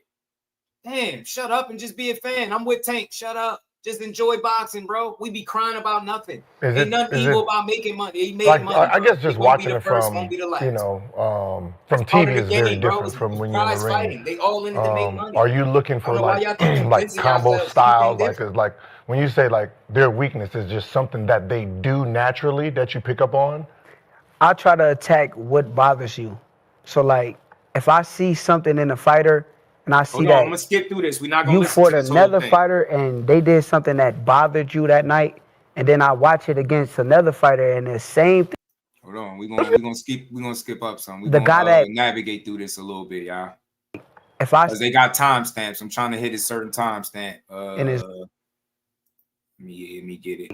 if I see something in a fighter and I see that you fought another fighter and they did something that bothered you that night, and then I watch it against another fighter and the same thing bothers you again, that's something that you didn't correct. I'm telling you, he did. He had an exhibition. Nobody hated him. You didn't fix. So 9 times out of 10, come fight night, I'm looking for it to beat her. Yeah, they don't know it until somebody exploit it. Yeah, then if they win doing it wrong, then ain't nobody exploiting what they doing wrong, and you know what you're looking for. Yeah. Then that's smart. Like I'm all for that. Hey, you're the Universe Galaxy. You probably on the wrong channel, bro. You probably lost. I am doing a vertical live, so I probably just popped up in the algorithm on you. But you probably in the wrong place if you talking about abandoned boxing. This is a boxing channel, fan. You probably want to exit stage left quietly. CJ, what it do, homie? So I see you rocking the Canelo versus Crawford hat. Obviously, you were in Vegas for the fight, but the day before the main event, you and Tio Lopez did an interview together for Ring Magazine, exchanged some words, along with him and Max Kellerman providing some pausable moments. Watch the whole interview. He was a few AOs in there. But after his win in the post-fight press conference, Bud called out TO2, said him to go ahead and get the contract signed, get the fight done. You were on stage when it happened. How close is that Tio Lopez fight to getting done? I think it's very close. I think we like right there. Like Tio agrees with the fight. I agree with the fight. We both want to make boxing great again. And honestly, I'll be real with y'all. I think Tio. Real quick, man. I'm trying not to keep stopping and responding to you. But if you're saying boxing should be banned, is that what you said? Boxing should be banned. I have a channel that speaks boxing. So if boxing is banned, my channel doesn't exist. Why would you even want to be here? We adults over here. We love boxing. We junkies over here. You don't like boxing? This is probably not the channel for you because we're going to talk a whole lot of it. We done talked it for 2 hours and we ain't even done yet. You did. So whatever you want, you know what I'm saying? It's somebody who kind of remind me of myself. We both want this shit so bad that it's going to make for a tremendous fight in its own way. I'm not losing to him. And I know he feel the same way about me. So come fight night, I'm going to show the world. I've been waiting for this opportunity my whole life. So there's been a lot of talk about, T.O. saying he want to do some shit, he want to fight people and then kind of running from it. Do you feel like it's real or do you feel like he's going to duck you in the end? Nah, T.O. will fight. That's the thing. I think it'd be something deeper than what we see with our eyes rather than him just being scared. I don't think he's scared. He went and fought Lomachenko when nobody else wanted to fight Lomachenko. He was the main name calling, I want to fight Lomachenko. I'm going to be. Oh, man. Hold on, Corey. Don't give them too much credit. They're going to be mad at you tomorrow. They're going to be mad at you tomorrow. Even though you're speaking facts, they're going to be pissed off that you're speaking facts about T.O. and you don't just hate him. Build up your competition. So when you beat his ass, they got to respect you for beating him. Talk to him. And then that day came and he did beat him. So you got to be real and not question T.O. Hart. I don't think he's a bitch. Yeah, because this is business of boxing, man, that get in the way a lot. Like they could. Yeah, the Rise podcast is family. Shout out to the whole Rise and Coach Squeeze over there. Shout out to the chat and everybody, man. Devontae said negotiations are about leverage. New guard looks at 60 years of the world, leaving the old boxers behind. When they retire, all boxers say, get your money while you have leverage. Talk to them, bro. It's about money. The sport is driven by it, bro. Nobody is trying to fight for nothing, for pennies. So people, you notice people always talk about in my day how boxing was this and that in the glory days, but they don't speak about how many of those guys ended up broke and in bad situations. These newer fighters are aware. They're coming into the game prepared and understand that they're able to make money and they're going to do it. Watch, I got another conversation from Richardson and Hitchins, man. Like, y'all, 2 cents was good with it, homie. These people going to get their bag, bro. And big shout out to Devontae. Appreciate the love, homie. In the super and we ain't never got a box again. Well, I already been getting these back, but now it's time for you to get your just due. Shout out to my guy, man. Appreciate that love. Let's keep going, man. I'm gonna skip through this interview. We're not gonna listen to the whole thing. I just want to hit on one side won't. Just like negotiation, where we go to the table, like, no, I want 49 now. I want 40. I want 51. No, I want 51. I want it. It's just like, well, fuck it. Ain't nobody. We ain't doing shit. Like, and it's like, nah, damn, I thought he said, nah, we agreed on it, but it's bad business, man. I think me and T.O. kind of like, we both got big personalities, and I think with the right back and the right promotion, I think the fight is going to sell tremendously. I think the world going to see two personalities clash. And, I think the promotion, I hope they listening right now. They got to make that shit fun. Yeah. They got to make it fun. Yeah, because y'all are entertaining. And check this out. Let me point something out to y'all. Let me tell y'all how weird boxing is. Boxing is so weird that instead of a person getting on their live stream and talking about how Shakur is actively trying to pursue Teofimo and be great, we all know they asked a certain somebody to go to 140. They not with that. That's cool. No criticism, no negative, no hate. But Shakur literally trying to be great by chasing an accomplished guy in Teofimo up to 140 in his weight class where he never been at, where he could be uncomfortable. That's new territory. But instead of talking about how he's chasing greatness that your favorite fighter is not thinking about, you rather talk about sparring Jake Paul. Do you see how fake boxing fans are? They don't want to talk real boxing. They want to talk bullshit. Sparring Jake Paul is not a bigger deal than him trying to actively pursue Teofimo Lopez. You get me? Y'all should have more respect for the youngin than you do, but because you champion one guy over the other, you can't give him credit where it's due. If he beat T.O., that would be amazing. If T.O. beat him, that would be amazing, bro. Amazing. You get what I'm saying? Shout out to 2 cents. So that's just real shit. You think I want to spend hours talking about Jake Paul? We ain't even get this shit confirmed. We don't even got to hear it from Shakur. He be like, Jake said it, so it's true. But when he said he was fighting Tank, it wasn't true, and he was trolling and clout chasing. Now you fast forward to today, he's singing a different tune. Shakur keeps standing on business. Teofimo is a great fight for you. It's a great fight for boxing. Y'all great opponents for each other. I think y'all would test each other's skills tremendously, and it'll be a good fight. I'm picking Core. I think he's the smarter, more disciplined fighter in the ring. And for that end, I think he's mentally stronger than T.O. And better eyes, little shit like that, and I think he'll beat him in a good fight. Yeah. So with the new, hold on. So with the new, the way the Bud and Canelo thing went, them putting up as much money as they did, do you think that would help the sport moving forward and getting like the governing bodies, you know it, Cal, out of the way, so to speak, when somebody else is putting up the money to have these mega fights? Mm-hmm. I think that's why people gotta respect Turkey, because I feel as though Turkey is changing the sport of boxing. He's bringing the big fights that people want.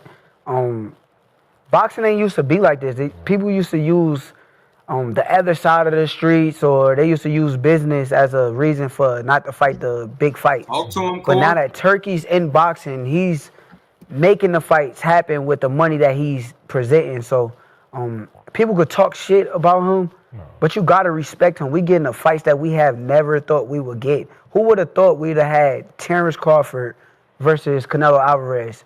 Facts. Core, talk to him. But instead, y'all want to complain about Turkey and talk about if his cards are making money and all this other stuff. He ruining the American fighter. Bro, I don't want to hear it.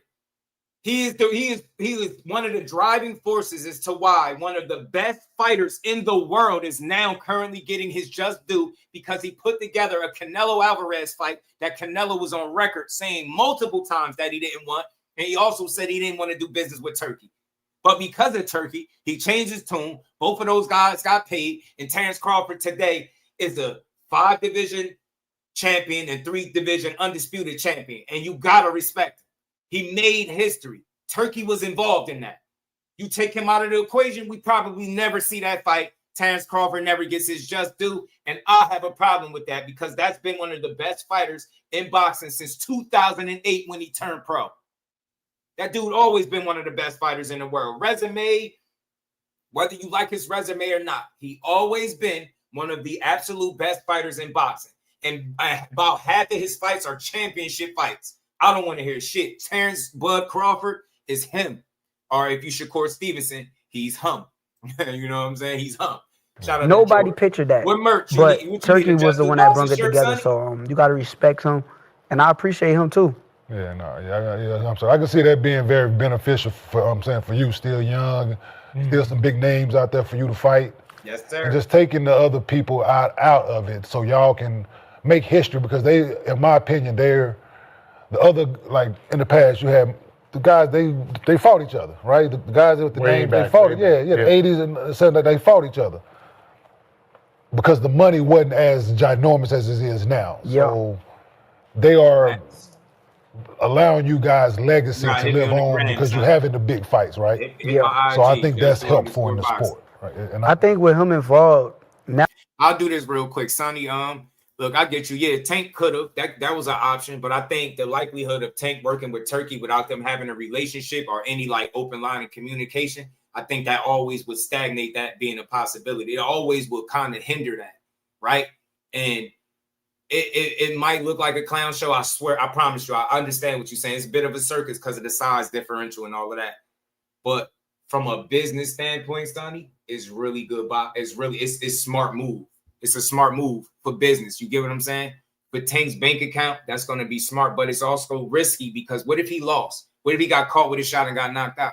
So there's still risk involved. And I know it's a bit of a circus show, but when you've been fighting since you was 7 years old and you 30 years old, was 23, 24 years in the sport, and you get a chance to make 40 M's, you're going to go do it, bro. And I would expect you to. And I wouldn't even be mad at you. Superman, what it do, homie? Let's keep getting to this, though. Nowadays, if a fight doesn't get done or a fighter don't want to fight, I think it's truthfully that they're scared. If he's going to present the money that he's presenting to the sport of boxing, to the A side, B side fighter, and guys say no, they're scared. Yeah, I do. With the Crawford fight, like, you guys need more. I don't think he's running from the smoke, but he's running to the money, bro. Right? He running to the money. GQ, what it do, homie? And I think it maybe some of these other fights that we wanted to see him in brought him the kind of money that Jake Paul is going to bring him. They will be in high consideration. But the fact that it's not, and you talking about a guy that could or could not be about to retire, right? Depending on who you hear from or if you believe what he say. So I'm not tripping on that, man. You got to make money, bro. I think, truthfully, yes. With our personalities, I feel as though you better do it your way. Our promotion and with the right people and the press conference, it's going to be a lot of fun today. I'm not going to say it's going to be more fun because Bud, my big brother, I think Bud personality is crazy. Like, people don't get to see the great personality he has. So I would never shit on him. But I think that with me and Tio clashing together, it's going to make for amazing. Like, if it was up to you, how long would that promotion, like, be to get this fight to top tier?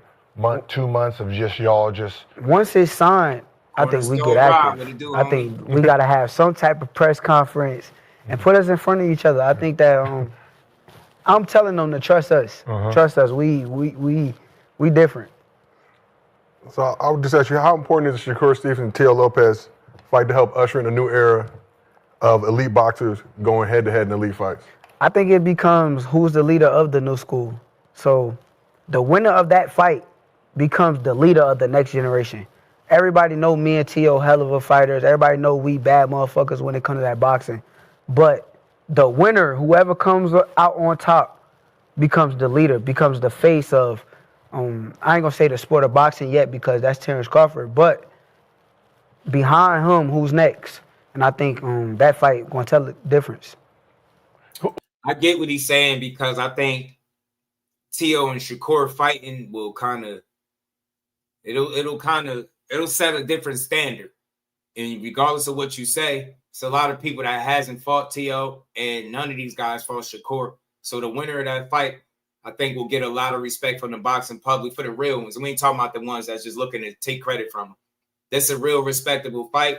This is what chasing greatness look like. And I'm trying to tell y'all, a lot of people are not really fans of great fights in boxing because, again, people rather call Shakur coons and sellouts for sparring Jake Paul. They don't even know if he's sparring him for real, but he got to be a coon and sellout like he owed Tank Davis something that Tank don't owe him. These dudes are making money, and that could be a bag that he go make with Jake to go spar with him, work with him, and whatever the case. But none of that shit is going to have any bearing on how the fight play out, in my opinion. The winner of that fight, I feel like it's already etched in stone. And I have a hard time seeing Tank lose, but it's weird to see him fighting somebody so big, right? So I don't know what to expect. That's why we tune in, but we got to focus on what makes boxing move. Shakur and Teo is really good names for the sport, and it'll be unfamiliar territory and grounds for Shakur Stevenson, a different test. People always complain about his opponent selection and who he fighting. Well, Teofimo is a 2-division champion, former unified 3-belt champion, 2-time, Ring Magazine, lineal champion, all that shit he be talking. That's a perfect fight for Shakur Stevenson. Perfect fight. Only thing that can make it better is if that shit was at 135 pounds, right? But I think Core can cook regardless of whatever weight this fight happened at. You get what I'm saying? Got a whole weight, Cal. You get me? We just want to see good boxing. Meanwhile, appreciating Tank Davis having the balls to chase what he feel like is his future. You get what I'm saying? That's his legacy. Shit, his legacy is going to read, I made more money than all these dudes. And I did that shit my way. Who going to be able to walk up to Tank and tell him he ain't the man for that? None of y'all. So Tank, fight Jake, have fun, Core. I promise you, I hope you get this Teo fight, because I know you're going to stand on business. I know it. Who was you talking to when you said you was challenging? Nah, I don't think so. Jamal, I don't think so. I don't think we'll see the Roach thing. I think that's a thing in the past. The problem with the fight is Tank, it was within Tank's right to choose whether he wanted to activate the rematch clause and pursue the fight. He seemed like he did it initially and then changed his mind. That's why Roach is saying he didn't breach a contract, so he gonna figure that out in arbitration. But I think at the end of the day, Tank gonna move on, Roach gonna move on, and it's gonna be business as usual, bro. It's unfortunate. I would have loved a rematch, but Tank had other plans. Mentioned about like when you start boxing, he was like 17. It was like kind of bang. You know, it's crazy. A lot of people kind of gave me hell for saying that, but because they also say that Usyk started boxing at 15 years old. But I want to explain the difference between a Conor Ben and a Usyk. Usyk had a lot of amateur experience that allowed him to rise his game to the highest level. Conor Ben said he had 17 amateur fights. And the man got how many pro fights? He can't compete with me in a boxing ring. So it was no shot at his inexperience as a whole, but it's the fact that, bro, I just been here since I was 5 years old. Facts. And that's the difference between him and a lot of other people, bro. That's the difference between him and a lot of other people, right? He been doing this shit since he was 5. He want to be great. I think he do. Prove him wrong. You can see by who he pursuing right now. He want to prove that Teo is a great name to beat. You know what I mean? And shout out to Reef, man. That's a goated comment. Tank legacy will be his kids not growing up in the conditions he grew up in. Talk to him, Reef. You think Tank gonna be sitting here, man, I should have took that Shakur fight. Man, I should have took the Lamont Roach rematch. He gonna be counting them 40 M's or whatever it is, 50 M, whatever they gonna make. You get me? So it's tough to say what a person shouldn't do until you're in a position to do so. Shout out to Superman. What's good on me? Yeah, I understand, especially from just a basketball side, right? When you're talking about skip past this now. I'm about to go up to even if you're the most athletic and gift facts, you're going to be missing so much data inside of your body itself. It will be hard for you to compete. So I understand he's like, if you just started boxing at 17, you can't win because there's techniques that he does that he hasn't learned. It's muscle. Muscle memory. That muscle memory from when he's 5 is them 7-year gap. If niggas start when he 14 from 5. Boy, you are so far behind that muscle memory. Was good. Man, nigga, that's why. Nah, I don't think he'll take the fall for the money. You just never know what'll happen.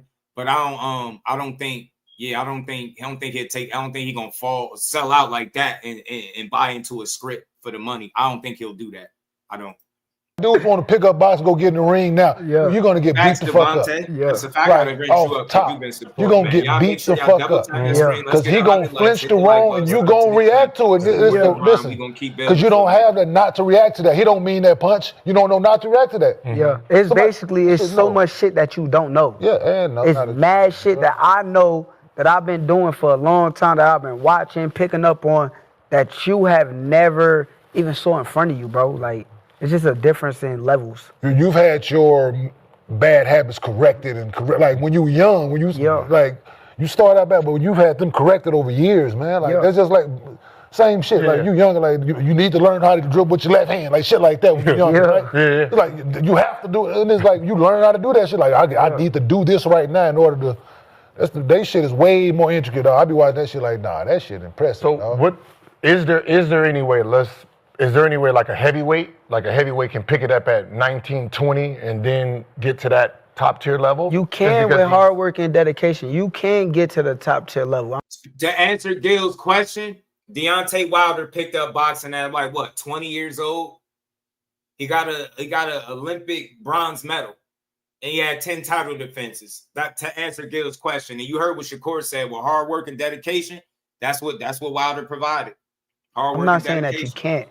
I'm just saying that you get in front of guys who's been doing this forever, and they are at the same level as you, they're going to be better. So just take so you say heavyweights, right? Yeah. You take Usyk. Let's get this up because I want to talk about if Jake was good for boxing. He spoke on this. Buddy. Hold on. And he just. But let's shift this a little bit. So recent years, we've seen a rise in celebrity exhibition fights. Jake Paul and Tank Davis scheduled to have one in November. On the heels of Paul fighting Mike Tyson last year, Floyd Mayweather and Tyson have one scheduled for next spring. So are these gimmick exhibition matches like Jake Paul versus Tank Davis or Floyd versus Tyson good or bad for the sport of boxing? I mean, I feel like in Floyd and Tyson situation is different than Jake Paul and Buddy. I feel like with Floyd and Tyson, it's like, okay, y'all deserve it. Y'all legends, y'all paid homage, y'all did the most for the sport of boxing already.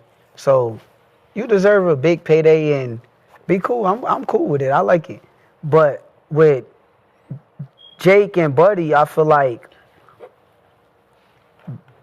Buddy is a participate in the sport of boxing right now.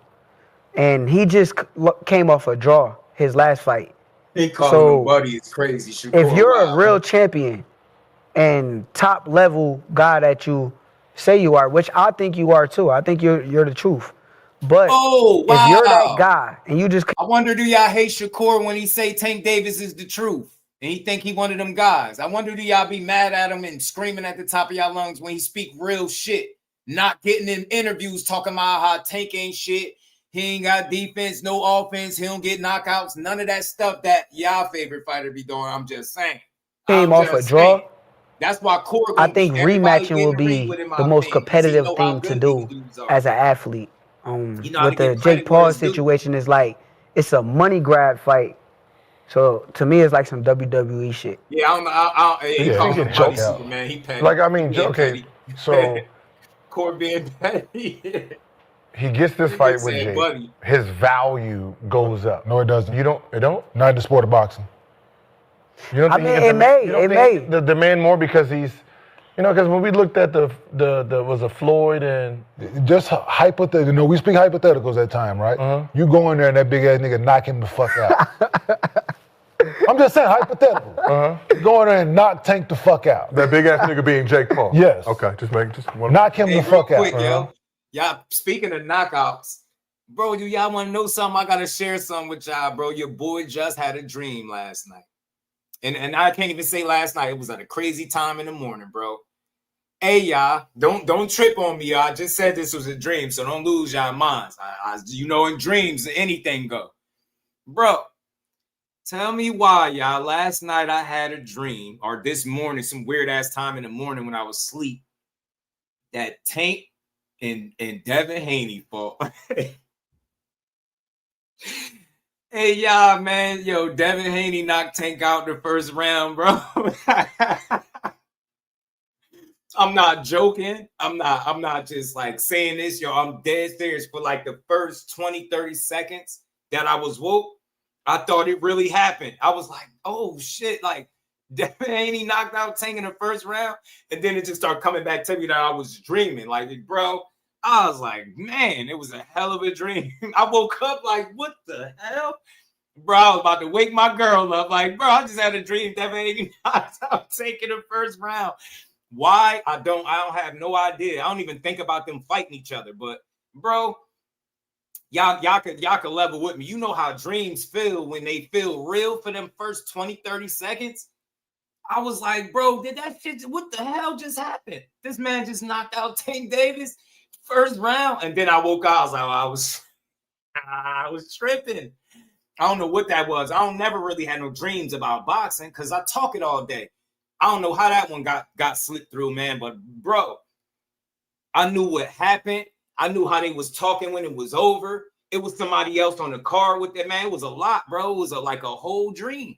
That shit was wild, man. He said, I just want them to fight. I would love to see it. I would love to see it. 40 to fall? I don't think so. Mills Rob was good with it. He said he most definitely need that fight next, man. I don't know. I was dreaming to meet. Hey, Eric, for a minute, though, bro. Remember, I said like 20, 30 seconds. I was still in that like, yo, what the hell? Did that shit just happen or did I just dream it? And then, it kicked in really quick. I was like, all right, I was dreaming. I'm tripping. I said they gonna think I was tripping, bro. Just was playing Fight Night in his dream. Yo, something was going on. But I ain't gonna lie to y'all. My dream got me effed up, bro. Because, look, I'm going to be honest with you. If they ever fall, I think it'll be a crazy good fight. But I've always said this. It'll be very competitive, especially early. But I think with the mistakes that Devin Haney makes, ultimately he might run into something. I could be wrong. But anybody that bends over to their right, as a defensive move, that's Tank Davis's left hand. He going to run right into that shit. I feel like Tank Davis has a higher IQ than Ryan, a better complete fighter than Ryan. If Ryan was able to capitalize, I think Tank will be able to get some shit in too. But I just had to share that dream with y'all, man. You think Ryan cooked his out or Tank will catch his clean out of there? Yeah, for sure, bro. For sure. I think so too, Kelly. It was just a dream. I had to share that with you. Yeah, for one. Mm-hmm. By chance, it is a fight. I think the thing is with Buddy and Jake fight, yo, I feel Core calling him Buddy in this interview was diabolical, bro. Why you calling that man Buddy? It's two sides of me with it. Because from a competitive aspect and me being the... Hey, real quick, hey, Cal, something that I really didn't like, something that I didn't like too much. Good. Something that I didn't like too much, Cal, I'm not going to lie. I didn't lie. He said, I love you. Shakur can get him. He said he'll help him. Someone beat his ass. I freaking love. Oh, now me too, cause it keeps the fight going. Damon, they looking at it wrong. They're enemies, right? Y'all says they're not friends because Shakur said in the interview that he won't fight him. So why y'all expect him to do him a favor? It's crazy to me. Did Devin know him out with a jab or a hook? A straight right, the straight right hand, bro. The straight right hand. It's crazy, Eric, because it was a straight right hand. I promise you it was a straight right hand. But I knew that shit was a dream. Like after a while, I started like, damn, I can't. My mind bugging. I'm bugging. Hey, Cal, I'm not even joking. It was something that I didn't like. Something that I wouldn't normally get. Dead serious. It had me tripping a little bit. Telling you, it had me tripping. But let's keep building. Y'all hit that like button. Let's get 100 likes. Subscribe to the channel if you new. You reached the dopest spot on YouTube. If you don't believe me, ask somebody in the chat. The mentality that I got, You don't believe me, ask the chat. I probably would have done a rematch. Mm-hmm. But then from a business aspect, if I would have done the rematch and I did not win the fight, the Jake Paul fight will be a lot less money and a lot less lucrative. So you think so? Oh, from wow. a business, Did Shakur Stevenson just sit up there and say the same thing I said? And why he not tripping on Tank for taking the fight? Because then if he go fight the rematch, say if he lose, now the Jake Paul fight is not as lucrative. Not saying he thought he was going to lose, but it's a possibility. It's a gamble that you might not be willing to take. So what you'll do, you're going to take that for sure money in a fight that's not going to count on your record or resume. You get me? So it's actually smart business if you tank. The question is, after you go up that high, do you ever come back down and fight any of the other contemporaries that people asked you to fight? That's my only issue. Shout out to Shakur for being a real one, speaking how he feel, but also letting you know, look, I ain't tripping on dude for taking that fight. this aspect, I understand that anybody that with a business mind probably would have took that fight for as much money as it was. So I'm a realist. Like, I ain't going to just bash, bro, for what it is. I'm going to tell the truth. Yeah, no, I dig it. So say it ain't so. Say it ain't so, y'all. To me, it's like some. Say it ain't so. Like, I ain't going to just bash, bro, for what it is. I'm going to tell the truth. Yeah, no, I dig it. So tell me again why you hate Shakur Stevenson. Oh, you remember the one time in the interview he spoke his mind and he said he didn't think Tank was going to fight him, and still to this day Tank ain't fight him, so you can understand why he might think like that? Shut up, man. Dude fighting Jake, he ain't shit on him. Said, man, I understood that kind of money on the table. I'm probably taking it too. That's pretty much what he's saying, bro. That's a lot of money to turn down. Come on, man. I ain't mad at Tank. Go beat Jake. Most people who watching him like, okay, he definitely need to fight dude again. Right? He needs to fight Roach again, right? As a competitor. As a competitor, like everybody like, yeah, we need to fight him. We understand the money thing. We get it, but the people that is a fan of your sport or your craft that y'all, we want to see you fight him. We want to see y'all all fight one another. Like, that's what we want to see. Facts. And we feel that him doing this, he's going to cheat us as fans out of that. Because I don't think you can, personally, I don't think you can come back and unless you getting top payday, you're not going to take a back seat now. Yeah. Right? Before, just because height, he might have a bigger name than you at the time. If y'all was to make the fight right now. He do. No, but there's no question. After this, I don't think no that. question. He got a bigger name than me. You're going to fight him. Nobody's taking that serious. You come back over here, it's like, who let the clown back in? Okay. Hold on. I'ma say it, nigga. Hold on. Let me think about. Let's go. Let me go down the middle here. You know he gonna keep right? Yeah. You have one who just had a draw, right? Meaning he don't have his name the way he needs his name to be, right? Mm-hmm. Now you have Jake, who's trying to real quick. This is the thing though, hey Damon. You listen to me, yo. The only reason I told people who my favorite fighter was because I wanted y'all all to keep me honest, right? If y'all ever see me come up here and catfish Shakur, if you ever see me come up here and lie or do any of that stuff for him, call me out. I don't care who you is, call me out, right? That's my guy. But I rock with all of them. I'm a Devin supporter, a Tank supporter, Shakur supporter. I rock with them all. You get what I'm saying? But it's the reason I told people who my guy was because I wanted y'all to keep me honest. I wanted to show y'all that you can have a channel, be unbiased, and have a favorite fighter. Don't tell me you can't do it. Now, I don't mean y'all going to agree with everything I say, but bias is not being able to speak fairly on the other side. Yeah, we all have our arguments and our talking points, but if you're not able to speak on the other side, then yeah, there's an argument that you might be biased. But me, I try my best to speak on both sides of the coin, bro. I'm a real boxer, take me serious because most of his fights has been some bullshit, right? So the fact that he got him to say yes. Superman. Now let's just say, hypothetically, you see that? It's a draw. That's what works both. It works best for both of them. That no one actually wins. And real quick, I want to correct this. That's why Calvin Ford was discussing the size of the gloves too, because the rules state that they're going to have a definitive winner. I know some rules was leaked and it came out and it said that it wouldn't be a winner, but nah, since then they said that it's going to be a definitive winner and loser in this fight. They don't want it to be just a draw like an exhibition. They want a winner and a loser. So it ain't going to be a draw and both guys just go home, according to what I read. So it's going to be an actual winner. If it's a draw, they both get to stand on. Oh man, I could have won. When he goes back to real boxing, that payday wouldn't be better for the rematch because you couldn't wash the fake box. And that's the problem too. Tank gonna make so much money in this fight, it might not be coming back down off of that cloud. If that man make $40 million off this fight, it might not be no way to get him up off that cloud that he gonna be on, and that's gonna be cloud 9. You get me? Like, you make $40 million doing that. Why do you come back and fight these more dangerous guys for considerably less money? Oh, because of my legacy that I already told you I don't care about? So that's my reason why I think Shakur and Tank is a fantasy fight. Not one time that I say Tank is ducking, scared, don't want to fight, none of that. I just don't think he prioritizes that fight. And I think the powers that be, his people, has convinced him to a degree that Shakur is not on his level. I do. I think that because he started talking, he used to talk differently about Shakur once upon a time. Now the way he talks sounds like he done had conversation with people and they like, yo, that kid ain't on your level. You know what I'm saying? And I feel like he believes that. So in turn, he don't feel like he got to fight him. Julio said Tank gonna retire after this. His heart ain't in it no more. He might. John Wick. But I thought he made that against Ryan. Hey, John Wick, let me tell you something, bro. They just be throwing stuff out there. They just be throwing stuff out there and saying what's thick. They really do. They really do. It is truly hard to tell if either of those guys got the money that people report that they got.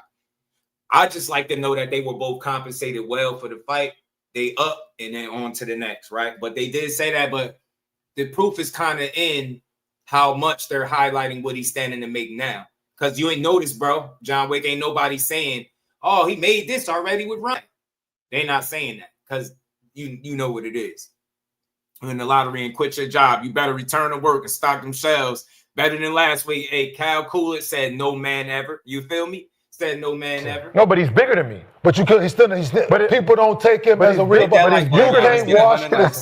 Hear me out. He's a heavyweight. But at the end of the day, you're not fighting somebody who's been in it as long as you are. The fans kind of respect you as a fighter.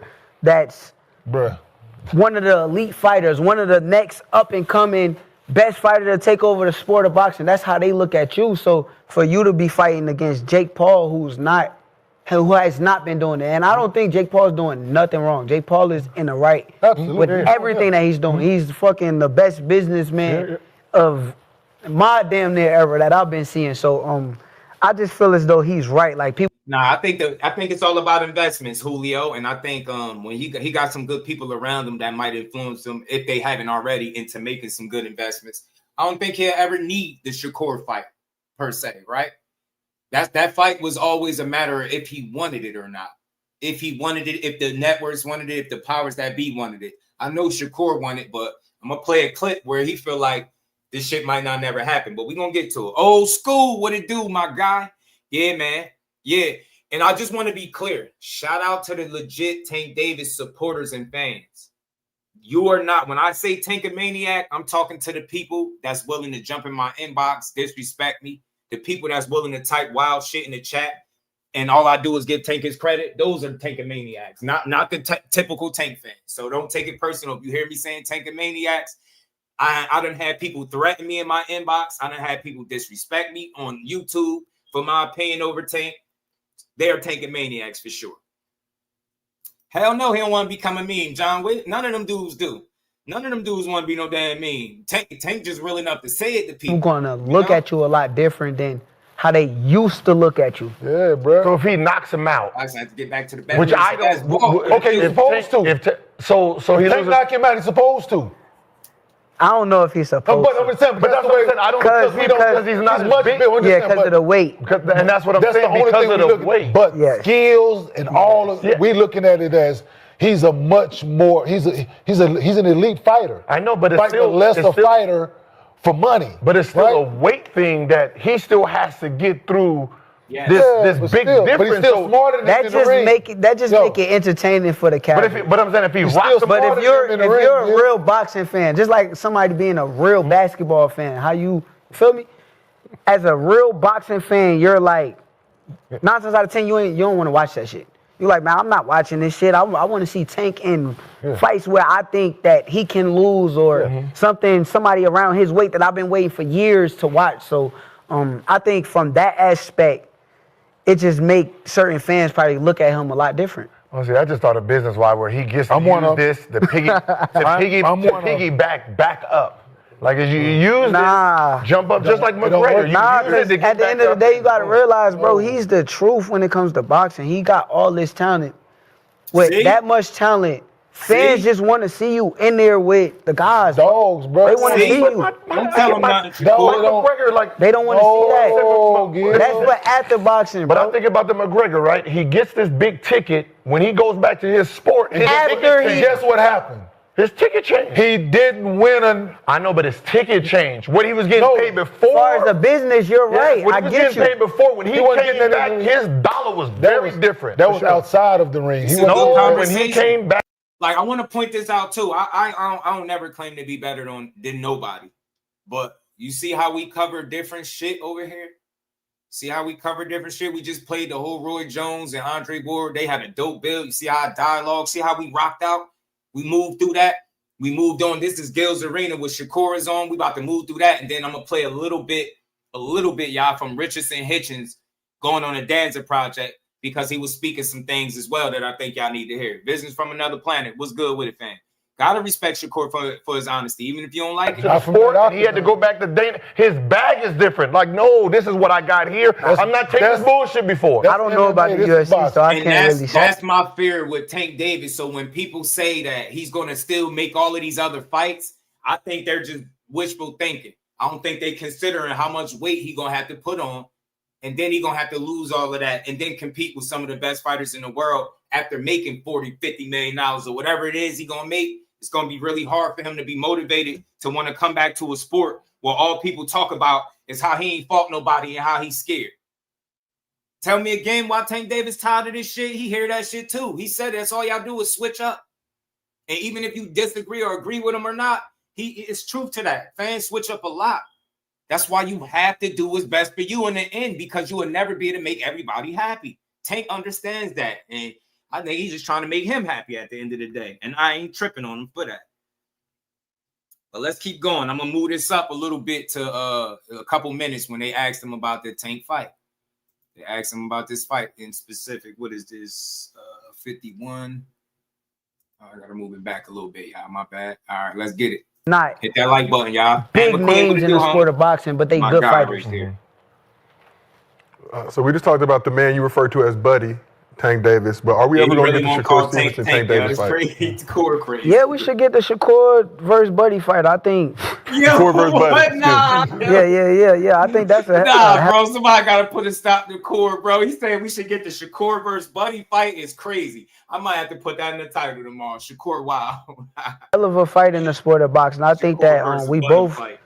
Guys who's been doing this since forever, and truthfully, I feel like we've been special fighters our whole life. Like, in the amateurs, all people used to talk about was Buddy. In the amateurs, all people used to talk about was Shakur. So it's like, as we turn professional, nothing changed. He became a big star. I became a star in my own right and getting bigger as I go. But Hey, I'm willing to bet y'all this. The Shakur haters that's hearing this, they only hear him calling him Buddy and not calling him his name. That's going to be the focus of the conversation, not all the respect he giving him in terms of the talent and skill. And I think, I was just joking saying it, but I think he's not saying his name purposely because he's aware that every time you say his name, somebody be like, well, all he did was say his name the whole interview. I think Shakur knows that, and he tried to find a way not to do that. To me, I've been saying I thought it was one of the best fights in the sport of boxing, but right now, I'm kind of questionable if it's really going to happen. I'd be surprised. Now, that's a big fight between you two, right? Yeah. Huge. Do you want that fight now? Do you want that fight like like 3 years from now when y'all I'll be looking at you business minded. You very business minded. Y'all thinking about I just want to fight this nigga. I be thinking about when I fight you, I want to hit the lick too. Like I want to fight a nigga for $1 million. I'm gonna be honest with you though. I'm itching though. I'm itching just because of the fact that it's been so much built up through the years to where you done told me what you was gonna do to me. You done threatened me in certain type of ways. So it's like, nigga, come see about me, nigga. I'm right. I'm not running from you. I'm not going nowhere. They say, oh, all you do is talk about him. All you do is talk about. That's why I'm referring to him as buddy. Yeah. But truthfully, it's like. What I tell y'all? I told you that's why he was calling him buddy. This is my first time watching this right with y'all. I told you that's why he was calling him buddy. Ask me about him. I'm going to say what I got to say. I'm not going to stand down from shit. I'm ready. As soon as they make the call and say, yo, let's get active, nigga. I'm with all that shit. Facts. And for the record, and tell me one time that has been presented to him where he's been able to turn down a fight or accept it. It ain't happened yet because he ain't the A side. He can't make that call. You heard what he said. He's speaking like a real one. He said, I'm with all that. All they got to do is make the call, say that's what's up, and I'm with it. Come on, man. But we like, nah, Shakur, the reason the Tank fight ain't happened because Shakur got to DM him. Shakur got to prove that he want to fight. You notice nobody got to DM Canelo when it's time to make the fight with him. Him being a big A-side draw. Nobody got to DM him. Don't nobody got to press Canelo for the fight. Well, nah, Bud pressed him a little bit, but you know. You ain't got to press him because the opportunity is career changing, the money you can get. So Shakur Stevenson is willingly accepting his B-side position, and he's letting you know, look, whenever that shit come a knocking, that's what he got to do. Just be ready. He can't do nothing else. He can't force the fight. He can't make them offer him something. He can't just offer him. It's not going to go like that. I'm sick of everybody with these narratives. Tell the business of boxing to line that shit up. Because I seriously doubt if they are telling Tank that that's the next guy to fight. It's not, bro. Makad Williams said he already proved himself. Sure. He said, you notice he ain't say nothing about money either. Core want to fight. Talk to him, John Wick. And I'm not saying Tank not either, but you can't tell me that Shakur don't want to fight because he didn't DM and press Tank for it. That's stupid. Nah, Tank ain't fall off. Tank still at the top. Did not bring him up. I brought him up. Exactly. And you answered the question, so I appreciate you. Like even with if they would have fought this 2 years ago, he would have got 10 million and the other one got 95, or would have been a little bit lower? Don't know. It probably would have been some type of lower. Maybe, I don't know. You just never know. It probably would have been lower because I don't know if Turkey was involved. Mm-hmm. But now that Turkey is involved, hey man, let's all fight, bro. Let's fight. It's time to see who the best, bro. I'm tired of talking about shit on social media. They like, Twitter sin and blah blah. Man, shut the fuck up. I'm willing to fight all these niggas. That's one thing I respect about them though. Them niggas, listen. Somebody mentioned one of them niggas. And look, y'all, when he say he really want this bad, he itching. Everybody, I got 90-some people in. I want all of y'all to hear me clearly. I got on the phone directly with his people. And I was told that he dreams about this fight. This is a fight that he definitely wants, without a doubt. The problem is how it's going to get made when he's not in position to make anything shake. He can't do nothing but be available. How do you make a Canelo Alvarez fight, y'all? How do you do anybody offer him shit? No, you ain't never seen it. Because he the A-side. Since he been the A-side guy, nobody sent Canelo Alvarez a contract to fight him. When he want to fight people, what do? He go negotiate with him and he make the fight. It's that simple. People are like racking their brains and trying to over-explain why the fight didn't happen. They're not prioritizing the fight. The business of boxing probably ain't checking for it. And then the fighter ain't thinking about it. They all got to be on the same page. So if it's Tank wanting to fight and Shakur not, then it won't happen, right? Or vice versa. They all have to be on the same page. That's all I'm saying. All Shakur has to do is be available and ready to negotiate when they say, yo, you trying to fight? It's the same way any other Tank Davis fight has been made. Nobody offers him contracts to fight him. Nobody. That Ryan shit that y'all be trying to use, yeah, Ryan was saying he wanted to fight. He was telling his people, but he still didn't send Tank Davis no contract. Nobody does that. Nobody DMs Tank Davis to make fights. It's not how it happens. Brad Salon said this is going to be like Mayweather versus Pacquiao all over again. We're going to see this fight till they 40. I don't think we're gonna see it though. I don't think we're gonna see it. But let's play the rest of this, bro. We're gonna keep rolling. Shout out to everybody. Niggas on Twitter or something. Let's make sure we They hit that back to like back button. at Right? it, right? They be going back and forth. I be it's hilarious to see them niggas talking shit. Yeah, but that's just promotion at the end of the day. I'm with the real shit. Like I'm with the. As soon as they call about the contracts, yeah, nigga, let's. I bet. Let's negotiate. Let's see what this is. Blah blah blah blah. Set the fight up. I'm ready. That's what I'm into. Like I dig it. Now look, remember when Devin offered 25%, everybody kept saying, "Won't Shakur call his bluff and just take it?" Even though business don't work like that. Why ain't those same people saying, "Won't Tank Davis call his bluff"? They won't dare say that shit. You know what? They'll move the goalpost and they're gonna tell you Shakur Stevenson got to do something else to get the fight. DM him he can't be on Top Rank. Then he got to DM him. He can't be with Eddie Hearn or Turkey. All these special, like, you get what I'm saying? All the rules apply differently with Shakur because he's a threat to whoever your favorite fighter is at 135. Straight like that. As is Buddy, as he called him on the other side, is a threat to him in every win that he's ever gotten a professional ring. Don't tell me Tank Davis ain't no threat to Shakur. He is. Respectfully. That's why he know it's a great fight. He know it. Don't tell me T.O. is not a threat to a degree to Shakur. Just the consensus, people feel like T.O. make enough mistakes, Shakur gonna beat him. But Shakur can't go in there thinking that. You hear how he bigged up T.O.? That's the difference between Shakur and Stevenson mentally and the rest of these fighters. They don't know how to give credit where it's due. He gave T.O. all his credit and flowers. He gave Tank all his credit and flowers. He just called him Buddy. That's it. And he told you why he did that. That's all I'm saying. You don't hear them saying people like, "Won't Tank call his bluff then?" They won't dare echo that shit. Nobody's been able to call Youngin's bluff since he been on this shit. Nobody. And if you can do it, and the reason that fight didn't happen is because Core said no, I guarantee you Jusdueboxing talk about it that next day. I guarantee you I'll be on it. But I ain't got a Discord to point out the truth. That's the difference between me and people. Let's finish this up, y'all. We got one more thing to get to before we get out of here, man. So you said you want to be great. To be great, you have to fight the best in their primes. Do you feel like modern-day boxers are more concerned with staying undefeated versus becoming great? Yeah, because of the generation we living in. Like, it's a lame-ass generation to where it's like John was good, homie. A guy loses, you clown that guy. A guy fights the best. If I go fight the best fighter and somehow this nigga find a way to beat me, why should I be clowned? Why should I be memes all over? Why is it this big digital attack on who I am? And that's why I feel like guys in this generation is scared to put it all on the line because it's so much that come with this shit now. You hear them. Listen to a real one speak, era, bro. like, this Listen shit to now, a real like, one. it's just a different era. Like these new generation of people is different. Do you think? Man, they dish you when you lose, man. There's to be a digital, a cyber attacks all day on your back. That's why guys don't want to take challenges. And then y'all say, "Oh man, nah, that's because they scared." Nobody wants to get trashed, bro. Dudes that win 30 fights in a row and have a draw. And now they start talking about how they washed up and he fell off and he done. Come on, man. We got to do a better job at supporting the guys win, lose, or draw. And I stand on that. I mean that.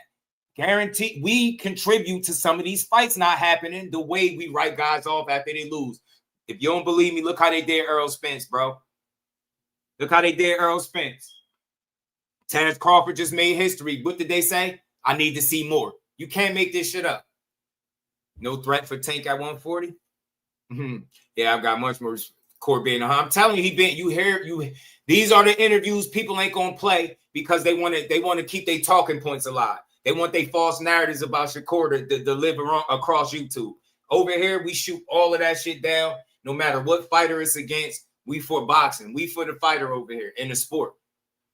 Shout out to my guy JP, man. CJ said I got more. Yeah, man. Core's keeping it real here. The fact that Floyd made his O such a big thing over time that became the thing in the sport? I mean, everybody know that Floyd changed the way boxers looked at boxing. Everybody wants to be undefeated. People are scared to take chances. They would rather go fight a bigger notoriety fight than fight a guy that's the best guy. Yeah. Guys don't want to compete and be the best guy. They rather just be the most known and most guy with the best following and all that kind of stuff. So Floyd definitely changed that when he went undefeated and talked the way he talked and did everything that he did. He changed the sport of boxing. So yeah.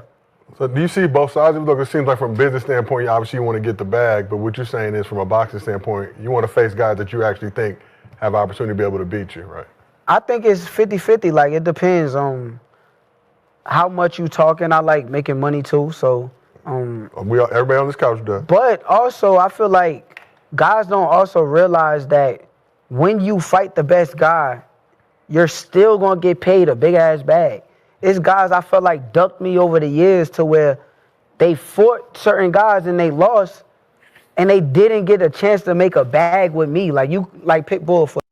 Upper echelon. I'm gonna try to hit him. I'm gonna try to reach out to him. I ain't gonna try. I'll ask him about it. He usually respond. He respond when he says so.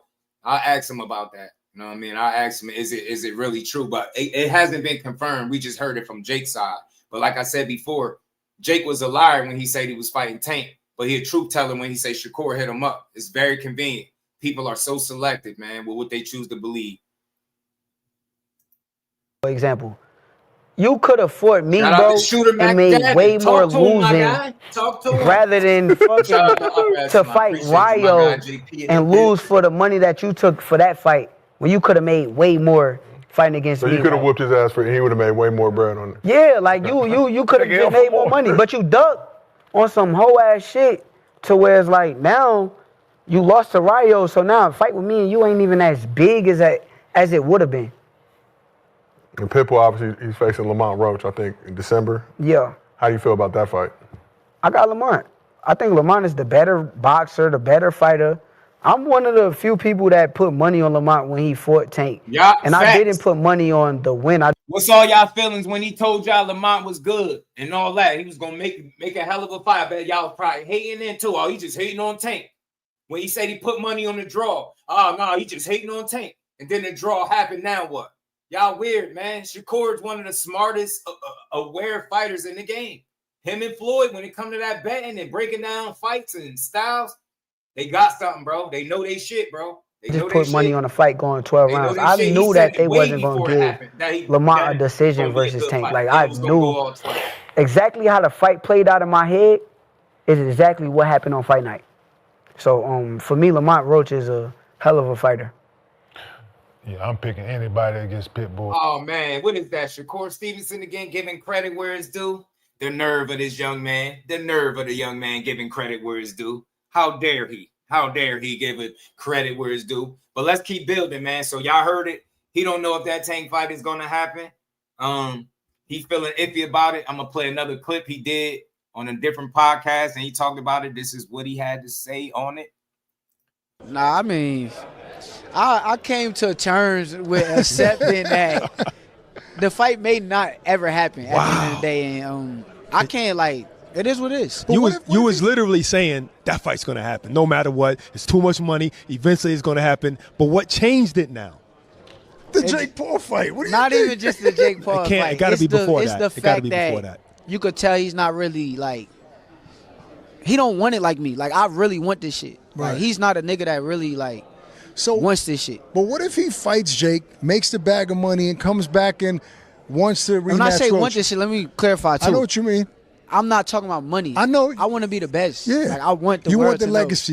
You want I ain't to be gonna say remembered the with legacy. the greats. So if he lying, if he lying, that's the legacy. If he lying, what Tank said he about his Mount money, Rushmore that they put them fucking guys up there. So Sleepy, Terrence, imagine that. Put me right next to them. That's what I like. I love all three that you I just was said. just going to say that, like, because Bud also... Or let me guess. Did it hurt his feelings again because he got in an interview and spoke his piece? Because he said the nigga don't want it like me? He don't want it like me. He don't. Tank said, the hell with legacy. I want my money. That's what Shakur is saying, the same thing that Tank is saying. But nah, he hating on him. Nah, he just telling y'all the ugly truth, the harsh reality, the shit that y'all don't like, the pill that y'all don't like to swallow. Yeah, that shit that you got sitting on your counter, staring you right back in the face. You refuse to swallow the pill. And just accept the fact that he don't want what you want. Him and Shakur is different. This is why I think Shakur got brought up in the Olympics. I think he was chasing something different from day one. And if he'll ever get it remains to be seen. But what Tank is chasing, and has been chasing, was money, notoriety, and respect. And he got all of that. And then some, and he about to get some more. November. He, at the end of his career, he could say, I got what I set out for. Shakur trying to be the best. That shit, so it's subjective anyway. You never know if you get the opportunity to prove that you're the absolute best. Miss me with how he's hating on him when he's just telling you what Tank is already telling y'all. Y'all just don't like to hear it when it comes from the Jersey native. I mean the kid from Brick City. Y'all ain't trying to hear it. He's just hating on Tank. He just don't want to give him his credit. No, Tank told y'all exactly what Shakur said. Sound like Shakur know Tank better than y'all do. Super fans, the ones that's crying about every single thing. Yeah, he don't think the fight gonna happen no more because he at the end, man. Tank look like he mentally checking out. He look like he tired of being overlooked or disrespected and just, he ain't did this. Go fight that one. We'll do it like this. Well, you got to fight that guy and move up here and do that, man. Tank like, bro, I'm about to get this cash and I'm out on y'all. Shut up. Sit back and enjoy the last couple times y'all probably gonna see me in the ring. Other than that, I can't do nothing for you. Shout out to Tank for doing it his way. Shout out to Shakur for being a real one, speaking on it and letting them know what it is, man. You get me? One last thing before we get out of here, y'all. Double tap that screen, subscribe to the channel, support the build. Appreciate everybody rocking out and supporting. We got one last thing. We're gonna get to this Richardson Hitchins joint. Got to get to this joint. I'm not gonna play the whole thing. I just want y'all to hear a little bit of what he was saying in here. And maybe people will stop questioning so much, you know? I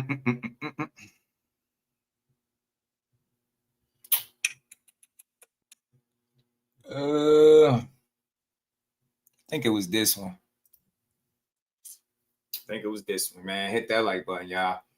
Shout out to everybody in the chat that rocked out to the end of the show. I appreciate y'all. Oh, shit, my bad. Wrong one. I gotta start naming my stuff, man. I gotta be speeding. I be doing too much.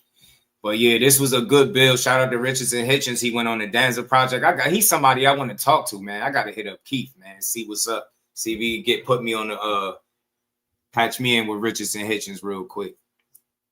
Yeah, man. Let's get that like button. Let's hit the likes. Yeah, we gonna build.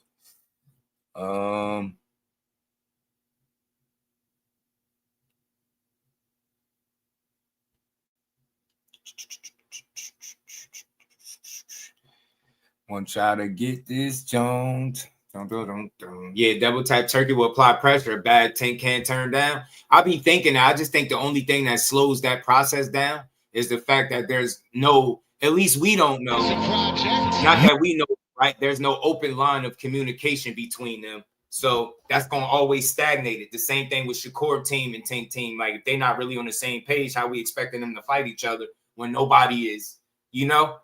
We telling Tank, Tank super fans strip him of the A-side responsibility that they brag about, and they tell me that everybody got to go to him to make the fights. He don't got to do nothing but just sit there and wait for people to call him out. It's ridiculous, man. These fans get on my nerves. That's why I don't listen to these dudes no more. They weird. But let's get to this, man. Richardson Hitchins, man. This was another good build. I'm only gonna play little parts, man. They got chapters in a joint, so I can go right to what I'm looking for, what he was talking about.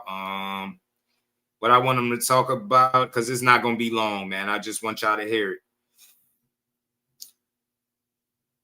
32, 31. All right, let's get to it.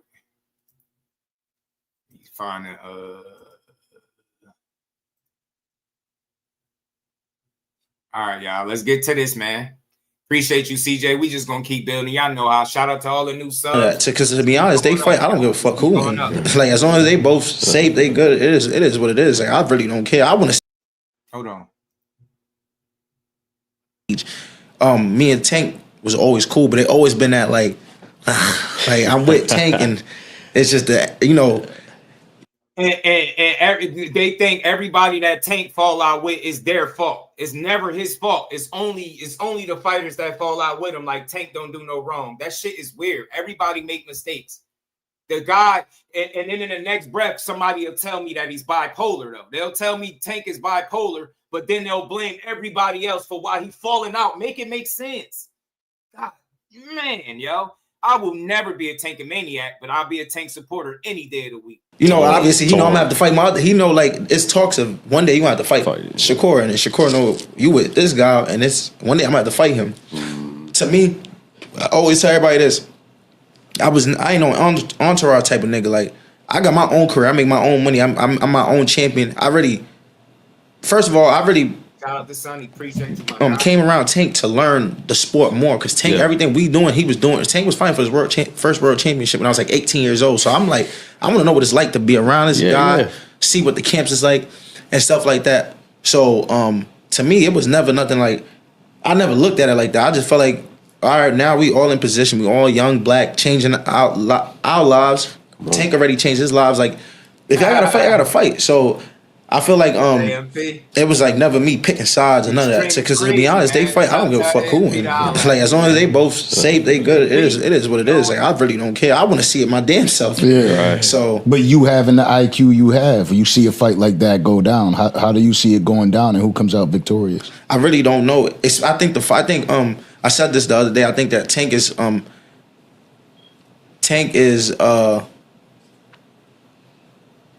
I think he's letting Shakur confidence build up now. Shakur's becoming a man now. He's becoming more experienced, and I think he's becoming more interesting now. I think back then, it was more, I wanted to see it more of, I knew Shakur talent and skill, but I knew Shakur wasn't experienced yet.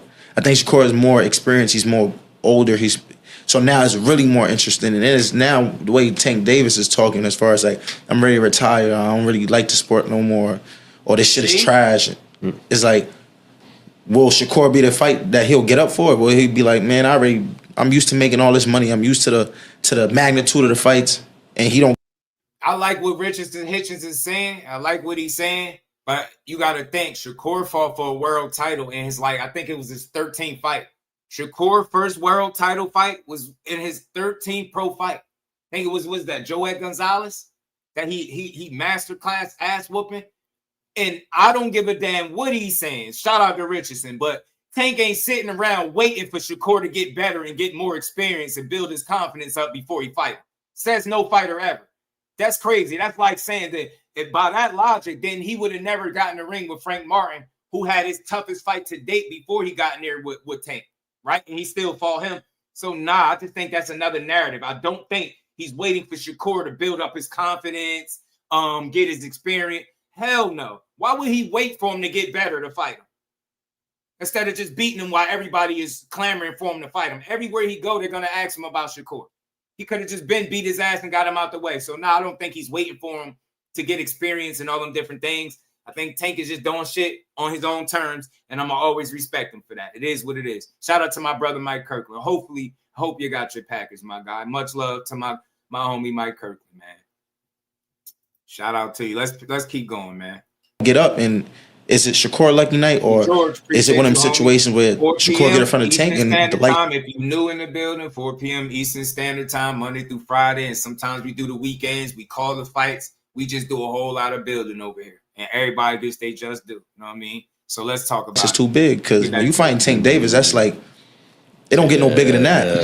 That's you hitting the Super Bowl of boxing. Everybody ain't mother watching that, especially with a name like a dancing partner like Shakur Stevenson.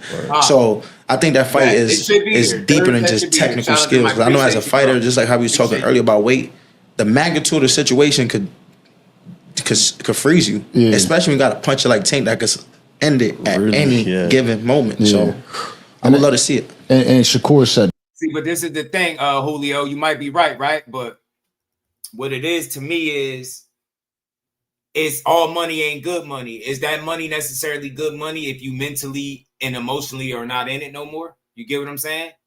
And Sonny, he said, why is the guy speaking on? No, they asked him the questions. Pardon me for the part that I clicked it in at, but they asked Richardson Hitchins about these guys, and he just letting it be known how he's neutral. He don't pick a side. He don't care who win and who lose. He don't have a dog in the race. He support both of them. That's his stance, and he telling them how he would want to see the fight. And then they ask him why you think he ain't seen the fight. He just gave his reasons. I just wanted y'all to hear that because he gave a different explanation as to what most people give as it pertains to Shakur and Tank not fighting. So let me play this a little bit more, and we're gonna wrap up. That right. Obviously, you talk to him a lot, so you know his the way he feels about it. But that's what he called it. He said, "He did, John. He did. I feel like my career won't be fulfilled without the Shakur Stevenson. He's supposed to be my dancing partner." Hey, Superman, I appreciate you that you catch on that I'm doing this. I have multiple topics, mostly every single show. I talk a lot, but who don't? We talk for 3-4 hours. You got to be able to talk a lot. But we break things down. We try to be fair, non-biased, and real to the sport. That's all I'm going to ever try to do, y'all. Anybody that's listening to me, your boy is always going to come up here and get boxing is just due. You know what I'm saying? No boxing slander. I'm a rare platform for anybody new in here. Rare platform. No boxing slander whatsoever from this channel, ever. And I ain't a fan of it. I support guys that can do some shit that I can't do. I can't box. I can't go 10, 12 rounds, 6 rounds, 8 rounds. I can't do this shit. I'm not a world champion. So when I do talk about these guys, it's a certain level of appreciation that I'm going to always have for them because they're doing something that I know I can't just jump up and do. I know it. Shout out to my brother, Mike Kirkland. Appreciate you for building boxing. He always supporting day one supporters, and he get it. He get my why, and he always supporting every time he here, man. Shout out to him. I know someone like the double tap. Yeah, man, double tap that. We're going to play a couple more minutes, y'all. We out of here. Without the Tank fight. Without the Tank fight, yeah. He said he's supposed to be my dancing partner throughout this whole thing. Do you feel like if this is the way that Tank walks off, the Jake Paul fight, and then just retires? Voted in the ass. Trash. The legacy? I would trash. I wouldn't. I told Tank that, I told him, I said, you got to fight Shakur. I told him, you got to fight Shakur. Because I feel like it's two rock stars fighting each other. Two great fighters, two great talents fighting each other. I wouldn't say great fighters, but great talents. Like I know what both of them guys could do in the boxing ring. I think that we gotta see it. I've been saying it for years. Shakur been calling it for years. Tank even promised the world. I think he said that pussy ass houseboy from Newark. He's part of my deal. So he did say that. Hopefully, he keeps his word and he gets in the ring with Shakur and we really see who's the best. Because to be honest, I really don't know who will win the fight. To be honest, and even when me and Tank them got into back and forth, he feel like I'm picking sides. I really don't know who. I tell Shakur that all the time. And all Shakur tell me is, bro, you gonna see, bro. Yeah. I swear, you gonna see it happen. And I'm just like, no disrespect. Listen to the difference in the fighters. He tell Tank you gotta fight Shakur and talk about, you gotta do this. They end up falling out. He tells Shakur, man, I don't know who gonna win, but y'all gotta fight. And Shakur tell him, look, y'all watch. I'm watch. I'm telling you, watch. Look at the difference. Look at the difference, bro. It's mentality. It's not nothing to do with being scared. It's mentality. Shakur is motivated by you thinking somebody can beat him. Tank get mad. If you don't believe me, he snapped that blue blood for Blue saying Devin, Shakur, and Tank Davis himself are the only guys that can beat him. He get mad when you tell him somebody can beat him. He don't take that as, oh, you just being a boxing fan. He like, bro, if you ain't telling me I beat these dudes, then you hate me. That's how he take it. He ain't wrong. That's how you want to look at it. That's how you want to look at it. But Shakur Stevenson, when you tell him somebody can beat him, he want to prove you that they can't. Man, yo, you gotta love that about the kid, bro. He want to prove it. I mean, without the Tank fight. Without the Tank fight, yeah. He said he's supposed to be my dancing partner throughout this whole thing. Do you feel like if this is the way that Tank walks off, the Jake Paul fight, and then just retires? Trash. The legacy? I would trash. I wouldn't.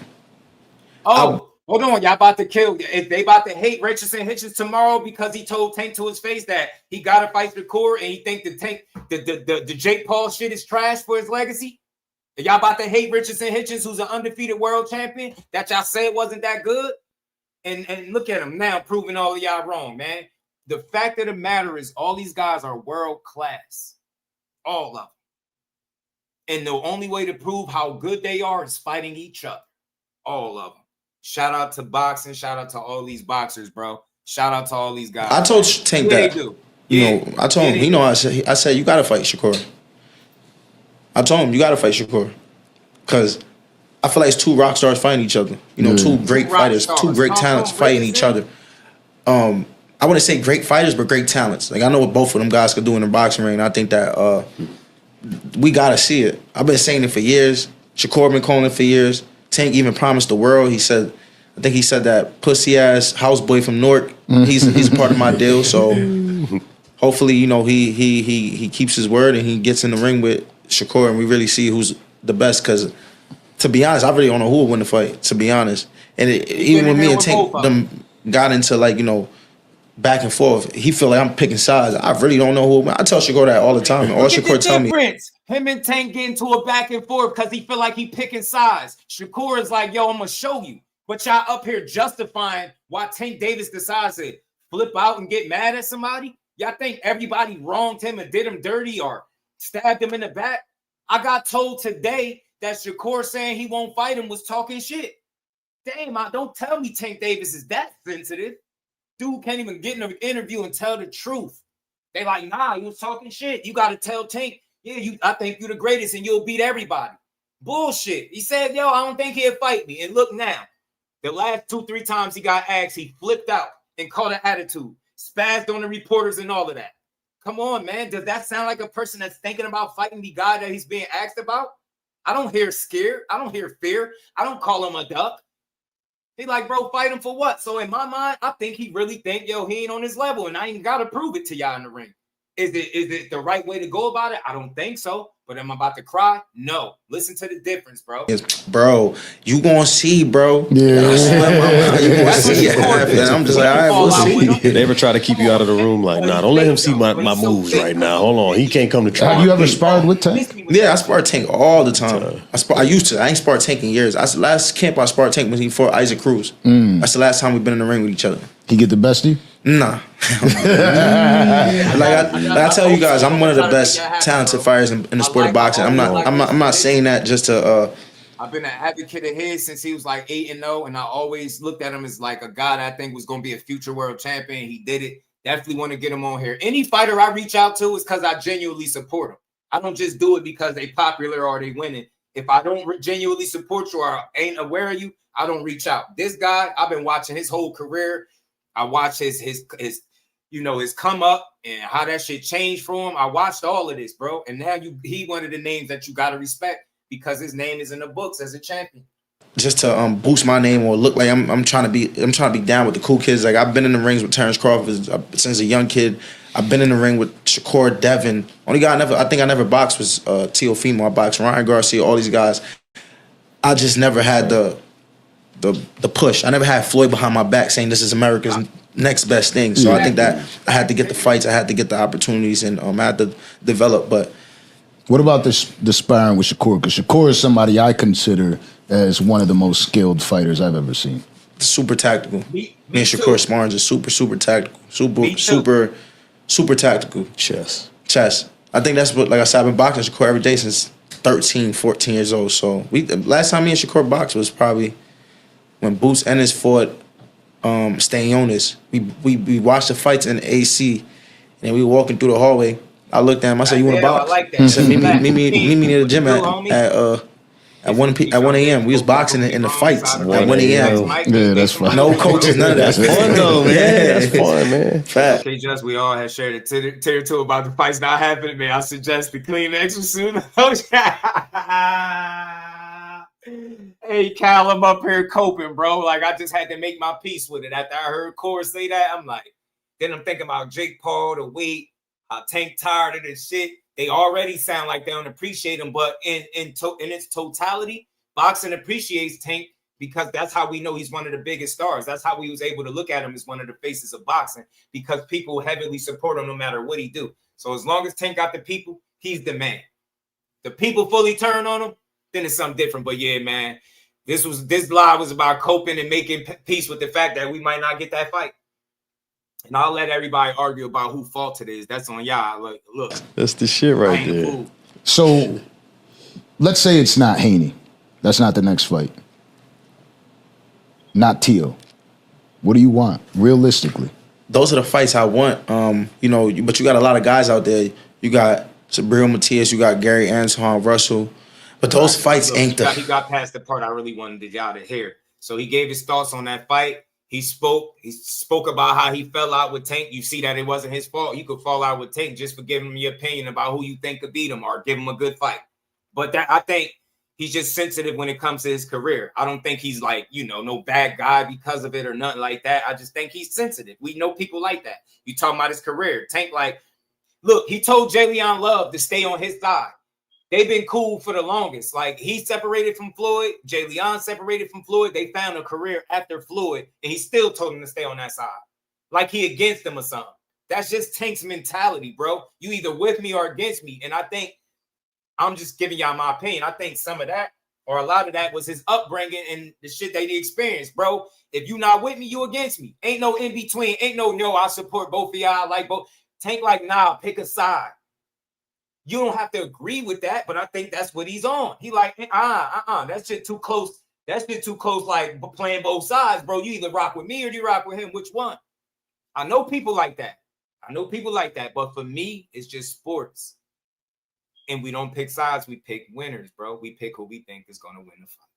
That's what Richardson did. That's the same thing as anybody else. Or beats him, and I think Tank knows that. Got him pulling the Mayweather tags and trying to wait Shakur out, see if the fight happens at all. Stand on that, I feel you. I just think after going up so much weight with Jake and making that much money and being tired of the game, I think those things will lead to him possibly departing out of boxing before that fight happens. I hope I'm wrong about that, but I have to let the record reflect as of today. This could change tomorrow. This could change an hour from now. I could see an interview and feel differently. But as of today, based on what Shakur Stevenson saying, I'm less inclined to feel like the fight is going to happen, but you will never hear me call Tank Davis a duck, scary, don't want to be great, and none of that. I think he's great in his own right. If he never fights none of these guys. Is he boxing legend great? Maybe not, but I think he's great whether he fights these guys or not. You get what I'm saying? Yeah, like 50 Cent, pick a side. That's how he is. He like, bro, because anything else is like, I could get crossed if you playing both sides. Yeah, nah, it's like that. It's really like that, Cal. But I've been telling people for the longest, we don't pick sides. We just pick the winner, and we support boxing. So with that, man, I appreciate all y'all rocking out. Another dope build in the books. We just going to keep putting that work in. We're going to keep growing and grinding. We're going to keep building boxing up one live at a time. Y'all know my motto, my message. Let's continue to support boxing and give it its just due. Let's continue to shoot down the false narratives and support these guys. If a supporter of boxing is what you truly are, then let your content reflect that. You shouldn't be making hate-filled content on no fighter. That go for all of y'all. So my challenge still stands. The Just Do challenge still stands, and I'm about to start pushing it. I challenge any content creator that makes boxing content to go a week without slandering fighters on your platform. If you can do that, then I got respect for you, and I might think about tuning in and support. But until then, if slandering is what you want, count me out. I'm not a fan of it. Let's build boxing up and not tear it down. And we just spent 3.5 hours giving boxing its just due. I appreciate everybody that tuned in. Hit that like button by double tapping the screen on the way out. Support the channel. Subscribe. Hit that bell icon. We on Monday to Friday. Sometimes the weekends, 4 p.m. Eastern Standard Time, man. Do you think Thurman will beat Fundora? Hey, Damon, that's going to be an extremely difficult fight for him because of the inactivity, the newer weight class, Fundora being a trick bag. It's nobody that's really going to prepare you for that kind of guy. That's a fight that can go really bad for Keith Thurman, or it can go really right. I got faith that he can make it a really interesting fight, win, lose, or draw. But as they get closer, I'll make my pick. And shout out to you, fan. But Fundora can hurt. Fundora could be the reason that we don't see Keith Thurman again. So shout out to you, Damon. Appreciate all y'all. Appreciate the likes, the views, the super chats, all the support. And we're going to keep building, bro. So with that, let's keep building boxing up. And y'all keep supporting, and we're going to keep building. So with that, man, make sure y'all enjoy the rest of this good Thursday. And I'll see all y'all tomorrow. Much love to the family. We out. Peace to the Representing Brick City, Shakur! Fighting finding those levels too. Look at that 4-punch combination. It's a masterclass right now from Shakur Stevenson. That's what you're seeing. A masterclass. And Shakur meeting him with a straight left hand. Oh, and there's a knockdown scored with the left hand.